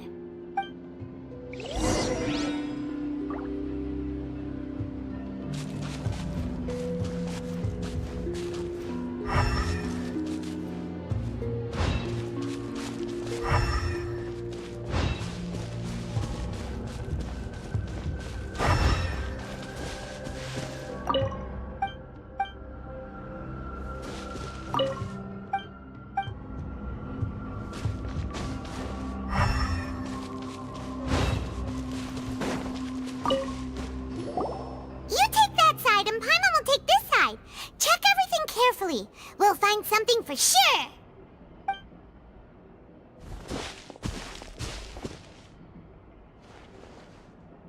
Ugh.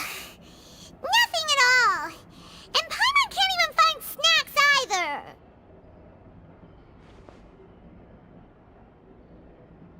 Whoa, really? Let Paimon see! Vinier. Isn't that Vache's lover's name?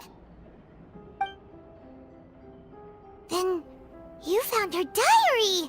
Let's see! Aw, it's just a normal diary chronicling their love story. She was so sweet, too. Oh.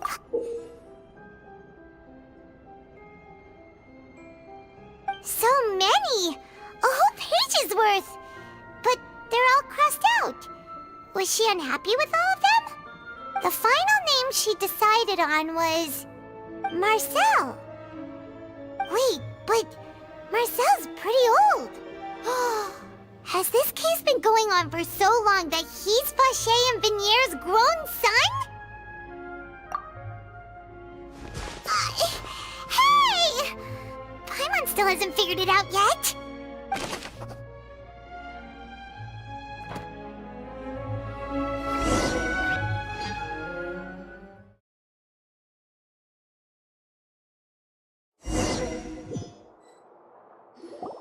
And whose image do you see, Marcel?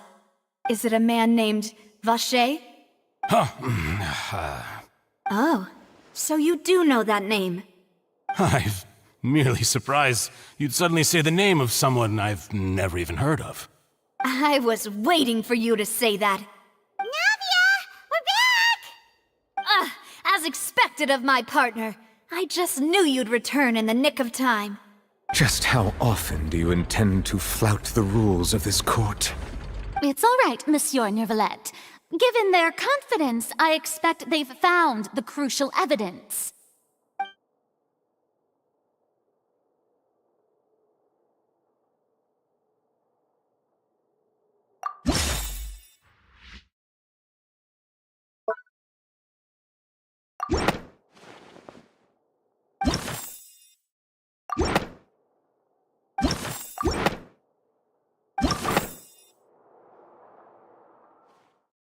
But the truth of it, Marcel, is that you've always been Vacher.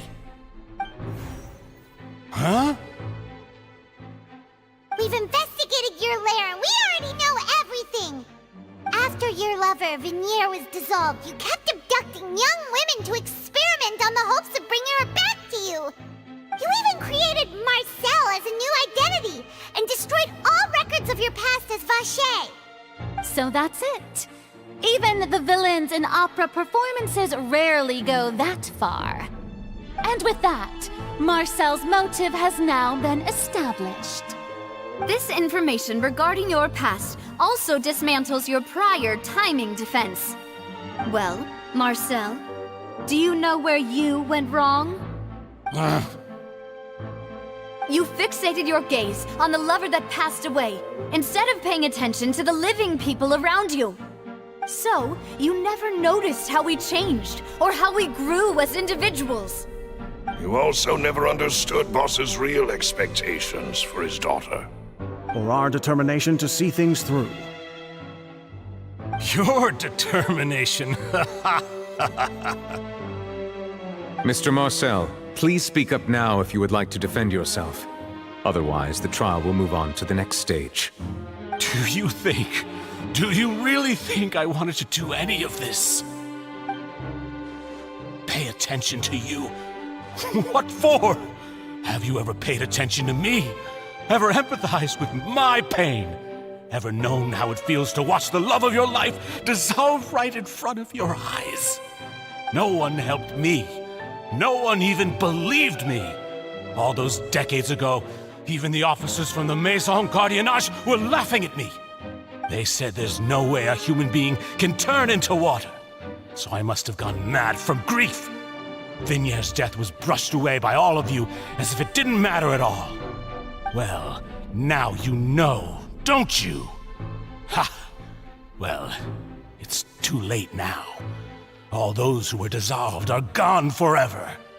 You only have yourselves to blame. You set up this ornate opera house in pursuit of your so-called justice.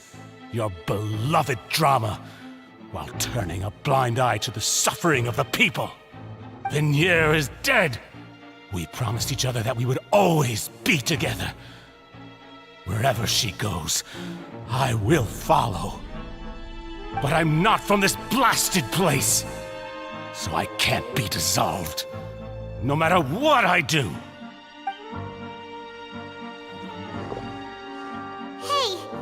Is that water from the primordial sea that he's drinking? I can't dissolve! Can't dissolve! Can't dissolve! Do you all see? I can't go! I can't follow! So if I can't go where she is, what choice do I have but to try to bring her back? I did all of that, and in the end, that accursed Callus still got the better of me. I spent my entire life living on pins and needles, only to get stabbed by his idiot daughter at the very end. The suspect is exhibiting signs of mental distress. Guards, please restrain him. Don't touch me! Don't anybody come near me! I still need to save Venier. A promise. We made a promise. Venier. Please, Venier, don't think badly of me. All I want to do is fulfill our promise. At this point, the verdict of this trial is clear.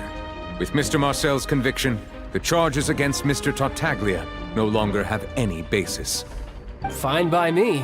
I was in a bad mood, but after a show like that, I'm actually feeling pretty good. Traveler, please submit all the evidence you have collected to the guards, so that I might review and summarize the truth behind the serial disappearances case.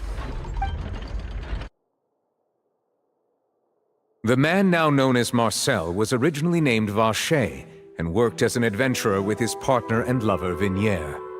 During an underwater expedition, Vignier accidentally came into contact with water from the primordial sea and was dissolved in front of Vacher as a result.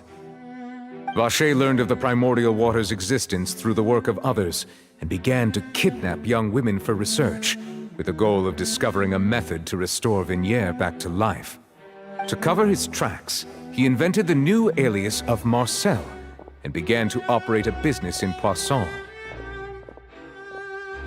During the course of his research, Vacher discovered that a diluted concoction of water from the primordial sea can induce feelings of euphoria, and began to manufacture and market synth. However, as he accumulated wealth to fund his continued research and expanded the scope, he came into conflict with Spina di Rosula. After exchanging blows with Spina di Rosula for many years, Vacher decided to assassinate their president Callus at a banquet. Although the assassination did not go as Vacher expected, he was able to turn Callus into the murder suspect by dissolving the assassin he sent to the scene. And just recently, Vacher attempted to frame Linny as the culprit of the serial disappearances case, using a similar method. However, his attempt to frame Linny failed, and the power of water from the primordial sea became public knowledge. This case also exposed enough of Vacher's machinations that he was eventually successfully charged in court. Thus concludes the enigmatic history of the serial disappearances case, with the truth revealed to all.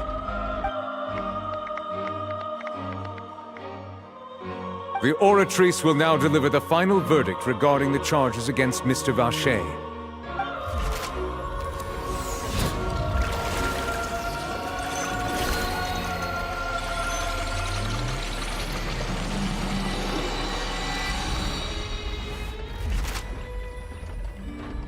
According to the judgment of the Oratrice Mécanique d'Analyse Cardinale, Mr. Vacher is guilty. Guards! Take Vacher away. Good. It's what he deserves. With that, the serial disappearances case is over now. We really just witnessed history. Who would have thought the true culprit would be such a polite and well-spoken guy? Yippee! We helped Navia bring the bad guy to justice! He's hurt so many innocent people and now he's finally getting what he deserves! Huh? Are you okay? Demoiselle, you were absolutely brilliant. The day our late boss had always hoped for has finally come.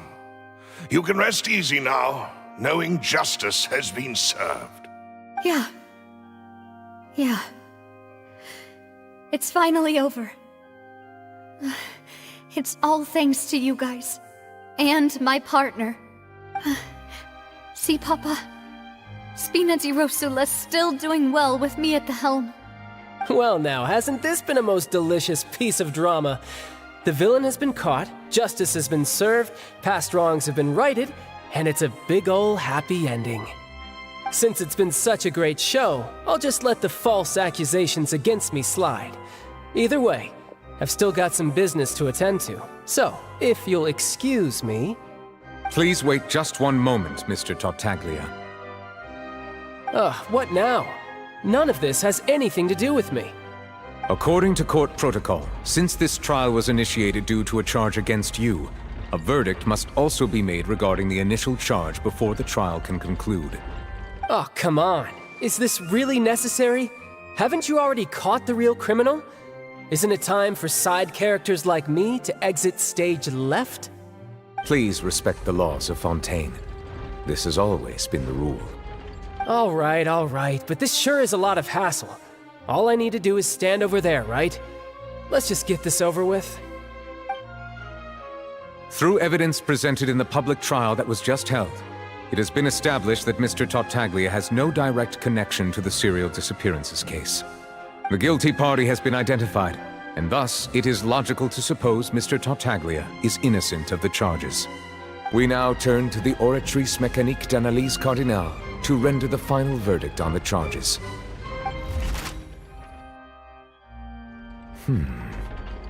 According to the judgment of the Oratrice Mécanique d'Analyse Cardinale, Mr. Tartaglia is guilty. What? Hey! That's not funny! Didn't you just say I'm supposed to be innocent? What's with this verdict? Is your justice machine malfunctioning? Huh? This has never happened before. The Oratrice actually returned a different verdict from the Chief Justice. I mean, have you ever heard of an innocent Fatui Harbinger? Do you think the Oratrice might have just convicted him on general principle? But weren't the charges about the serial disappearances case? No matter what else he's guilty of, it shouldn't affect the verdict in this case, right? The judgment of the Oratrice Mécanique d'Analyse Cardinale is, by law, the final verdict of the court. We must accept the guilty verdict. Guards, please take the suspect into custody per court protocol.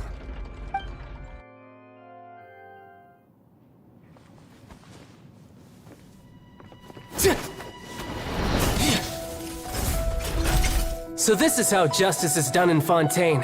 What a joke. You've got your rules. Well, I've got mine too!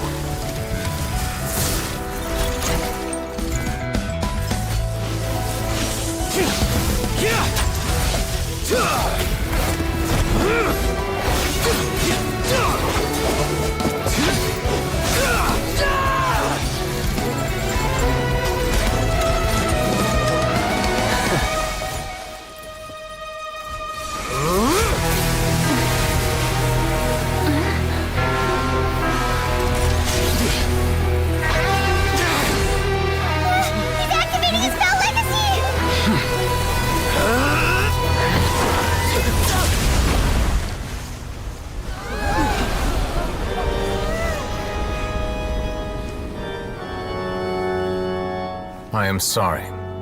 If you have been wronged, we will find the truth. But the rules of the court must be upheld.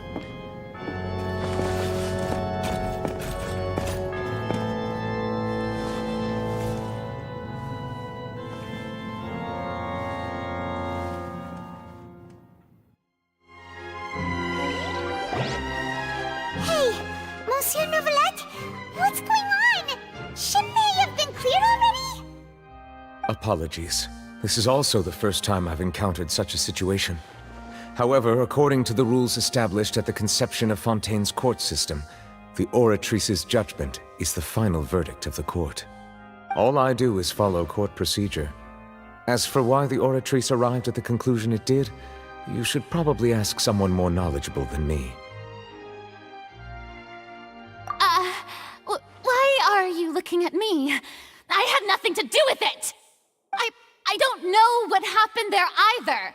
Hey, stop staring at me! What does Lady Farina mean by that? She says she has no idea either, but that's impossible. Didn't she create the Oratrice herself? Yeah, so are the verdicts reliable or not? Can results like this really be called justice? My dearest citizens, did you really think we'd allow an incorrect verdict to be handed out in this court? Did you really believe that the judgment could be mistaken or be the result of some sort of random mishap? Don't tell me you thought even I had been blindsided by the Oratrice's result. But the way she looked just now, it was pretty obvious she had no idea what was going on. However, given the state of things, I shall give you an explanation. Everything that just took place, including my supposed shock, and, of course, for every performance there is a script.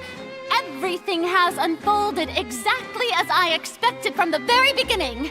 If you thought Child had nothing to do with the serial disappearances case, it is only because you've been blinded by the superficial appearance of innocence.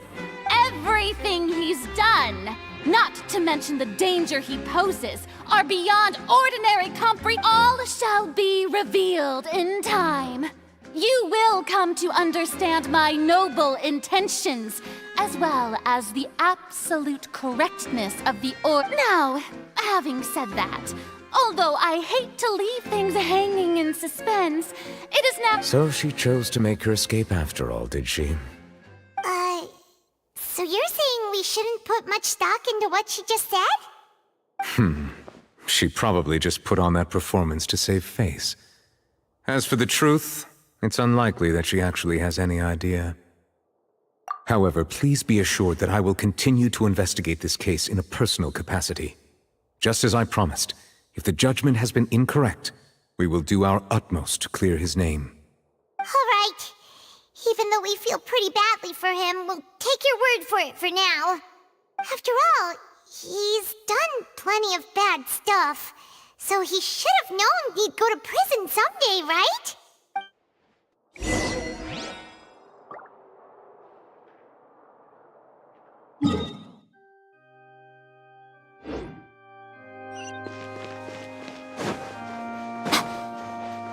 Right now.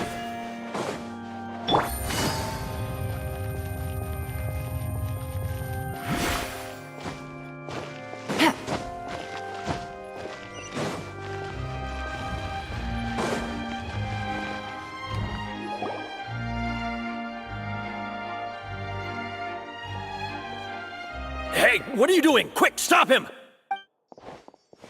Traveler! Hey! Traveler!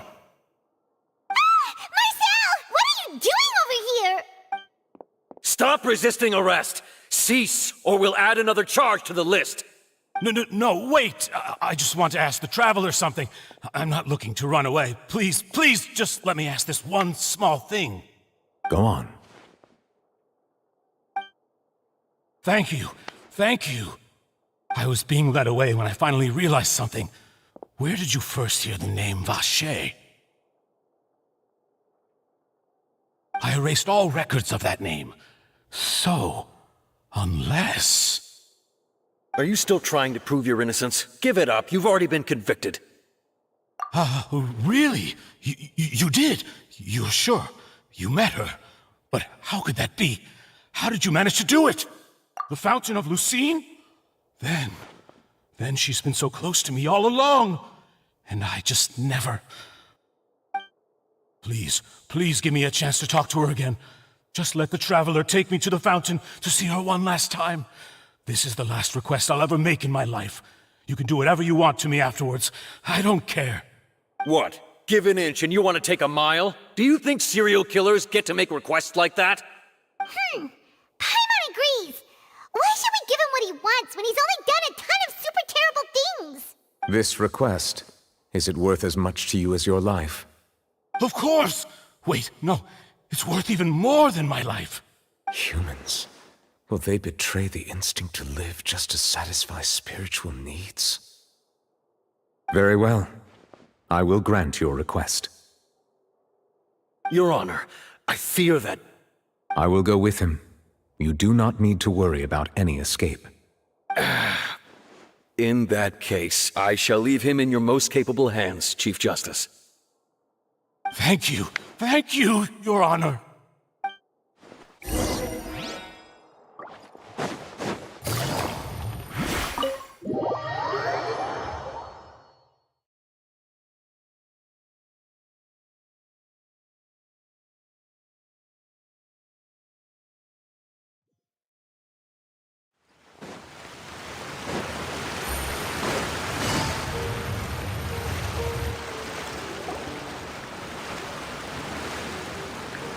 Is this the place?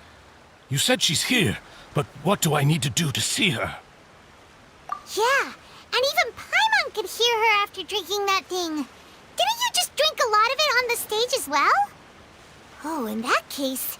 Vacher! Ah! Yes, that's it! So you heard it too! Vignier, it's me! It's me, Vacher! Vacher? Vacher! I'm here! Where are you, Vignier? I'm coming for you. Hey, wait! Be careful! Hey, wait!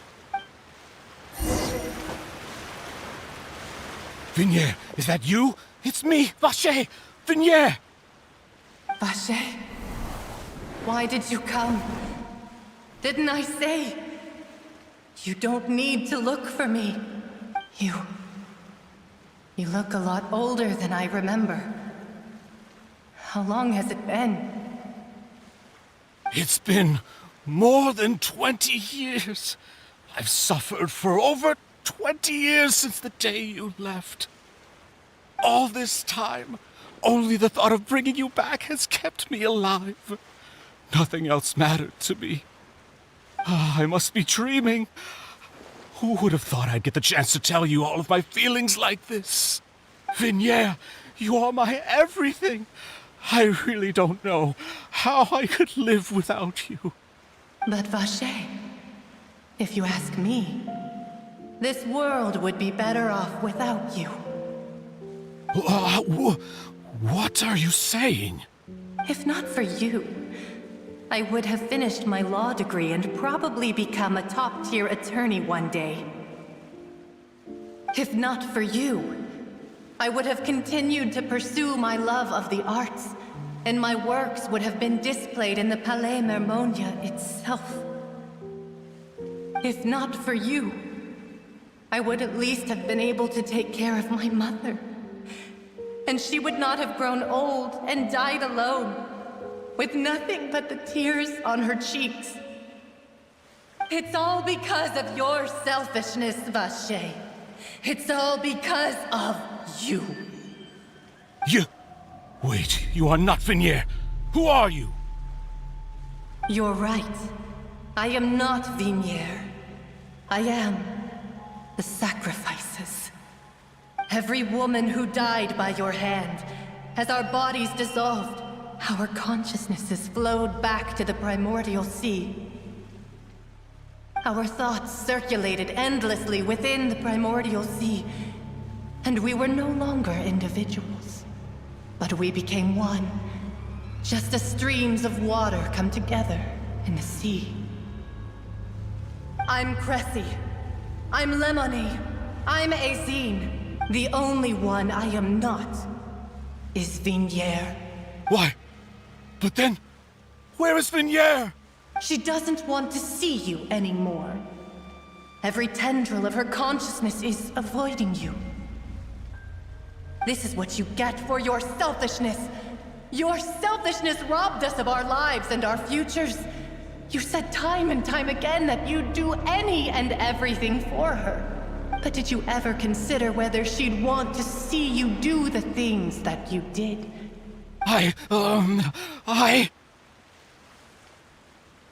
You are a liar, a heartless murderer.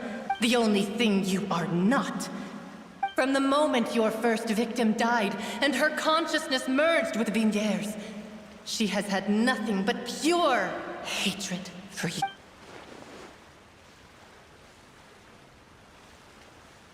No! Vignier! She can't hate me. Let me see her, please. Have mercy. You still don't understand.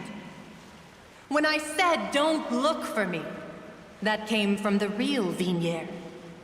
She really doesn't want to see you anymore.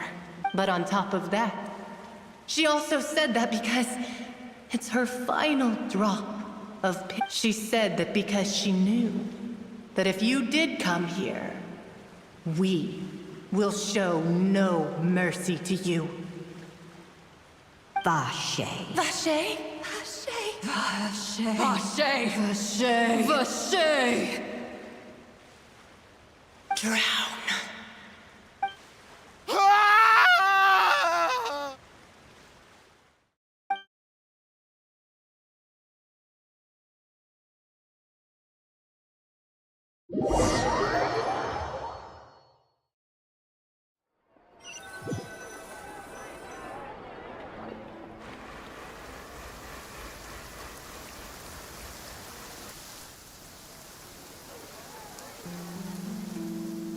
Finally, we have some time to do shopping.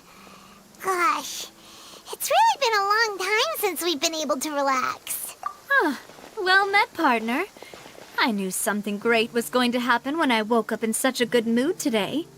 Even this weather can't put a damper on the demoiselle's mood. It's a pleasure to see you both again. Oh, hey, Navia!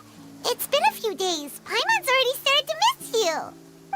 Oh, now that I believe. I'm easy to work with and always bring home the bacon. Who wouldn't treasure having a partner like me? Sounds like you're really enjoying life these days, Navia. What have you been busy with since the trial? It's just been one thing after the other. I've been making non-stop trips between Poisson and the court since then. Everyone from Spina di Rosula organized a memorial for my father. We never held a memorial when he first died, since everyone knew that even if we held one back then. This time, though, everyone in Poisson, and even many people from the court, all attended. So his name's definitely been cleared now. That's what we like to hear. It's been the dearest wish of Demoiselle all along. That blasted stubborn fool.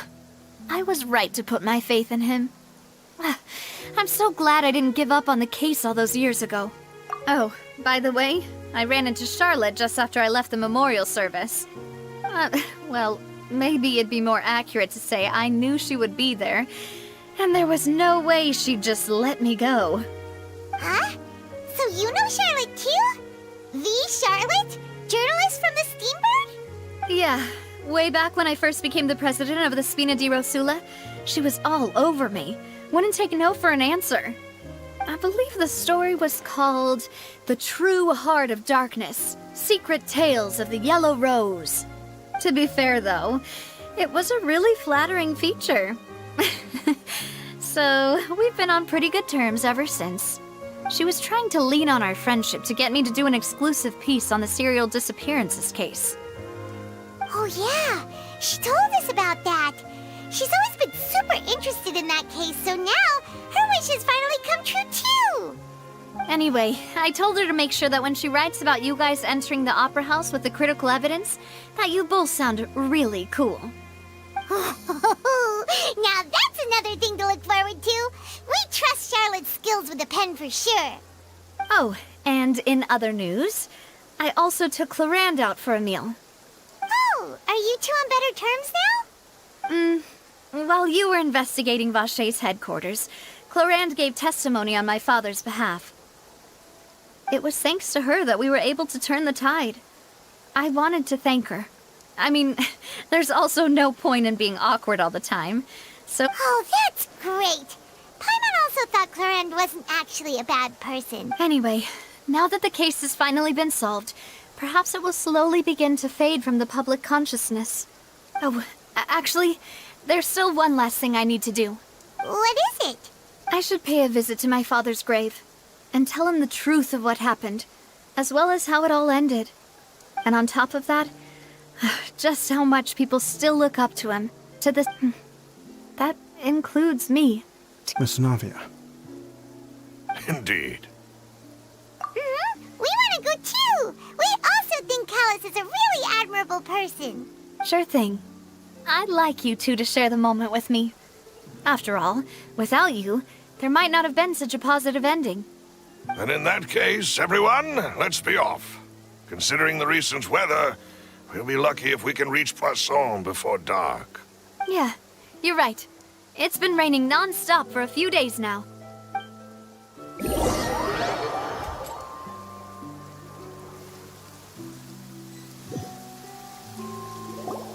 Huh. This is where my father's grave is. To be perfectly honest... Huh? There's someone there already. Hmm? Isn't that Neuvillette? Why would the Chief Justice be here? Huh? Navia? My apologies. I should have asked before coming to pay my respects. Don't say that. Sorry about that. Oh, I was trying to say there's no need for you to apologize. I wanted to show my father how much I've grown. But still, I doubt I've grown to the point that even the Chief Justice would feel compelled to apologize to me over and over. In that case, I will stop apologizing for now. You really could use some pointers on understanding human emotions, Monsieur Neuvillette. In any case, Why did you come to Poisson? Well, ever since that day, I've been turning a question over and over in my head. Just what is justice anyway? There was once a time when I didn't want to believe that there could be anything more important to humans than life itself. Oh, rather than that, it's probably more truthful to say I didn't believe humans were capable of resisting the most basic instinct of living things. That they could rebel against their own nature, or consider certain things to be more important than their own lives. Which is also why I didn't stop your father from beginning that fateful duel. I believed that a truly innocent man would never throw away his life like that. That there was nothing, should have been nothing more important than one's own continued survival. But Mr. Callus proved me utterly and decisively wrong. If not for his sacrifice, the serial disappearances case would have remained unsolved to this day. Mr. Callus made the choice he did for his daughter, for his associates, and for many people completely unrelated to him. And in the end, from a certain perspective, one could say that he did it all for the sake of justice. A justice that's higher than life itself. So, you asked me why I came here. I just wanted to say my apologies to Mr. Callus in person. I should have noticed all of this much sooner. This regret has filled me with a sadness that has haunted me for days. That high and mighty chair in the Opera Epiclese indeed insulates one from many important things. Spina di Rosula, thank you so much for your hard work and perseverance. I'm sorry for being mad at you before. So, you're actually one of those types that's cold on the outside, but pretty thoughtful on the inside, huh? That reminds me of Silver, one of my guys. Sorry about that. Self-expression is not one of my strong suits. Didn't I just say you don't need to apologize? Ah, so Navia and Neuvillette seem to have made their peace as well. Let's not disturb them for now. We can wait till after they're done.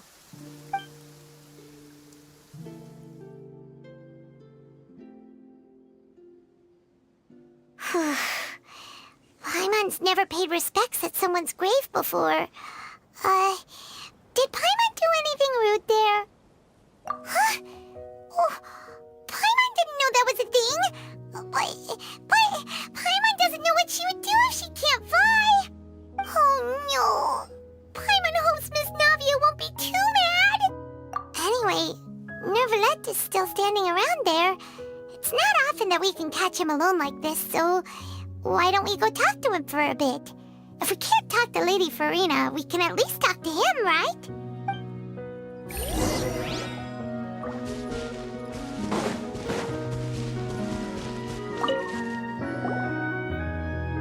Oh, it's you two.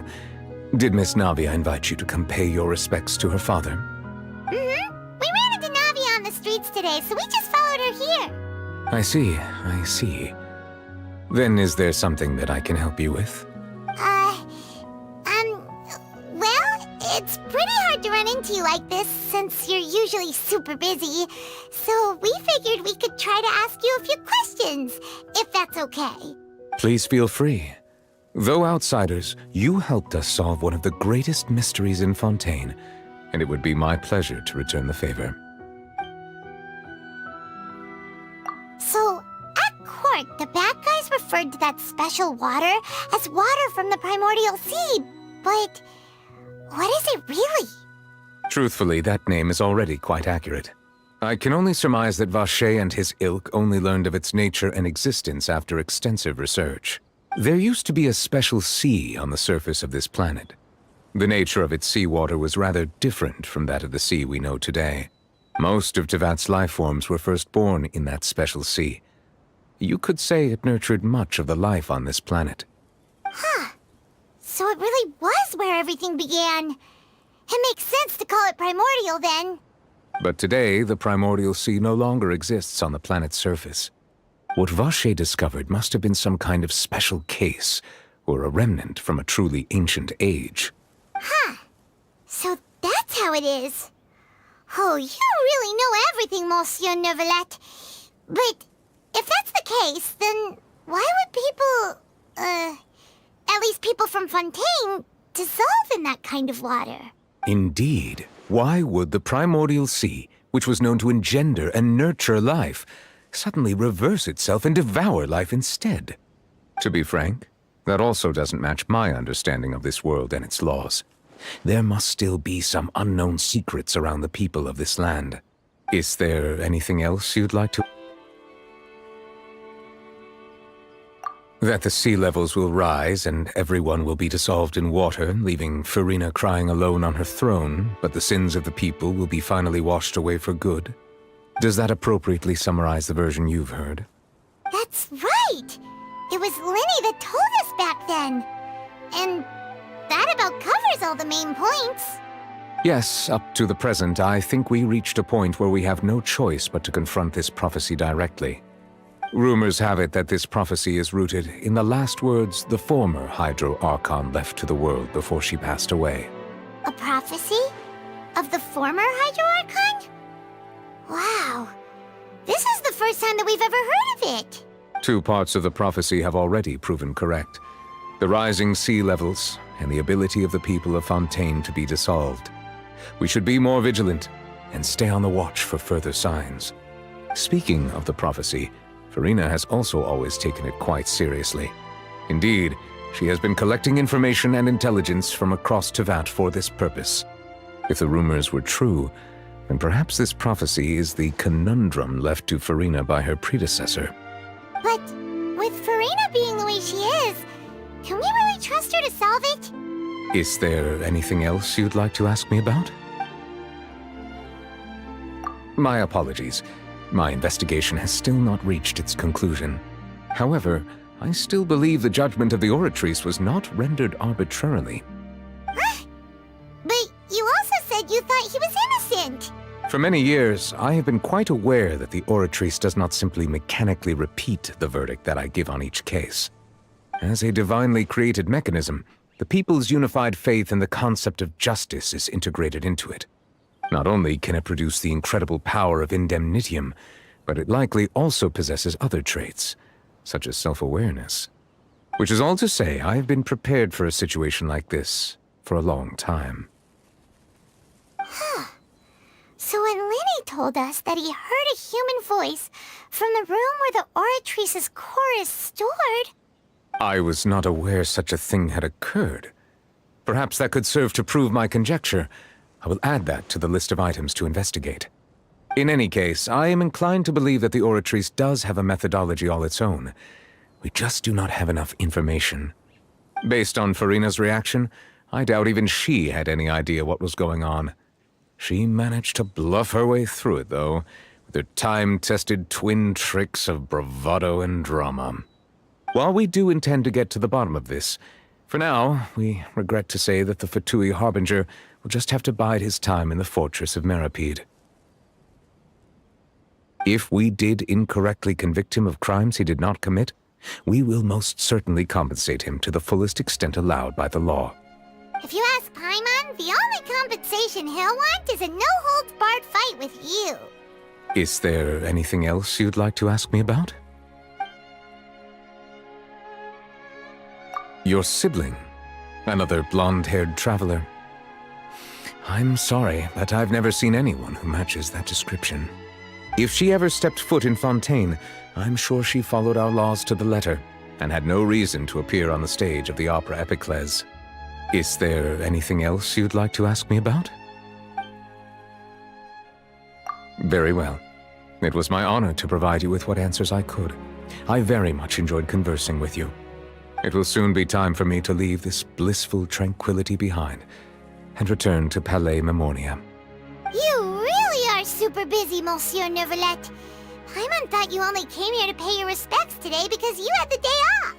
Crime and villainy do not have the day off, and so justice must work around the clock as well. This is merely the nature of a justice's work. All right, you've got a point. Huh? Paimon just noticed that the rain has stopped.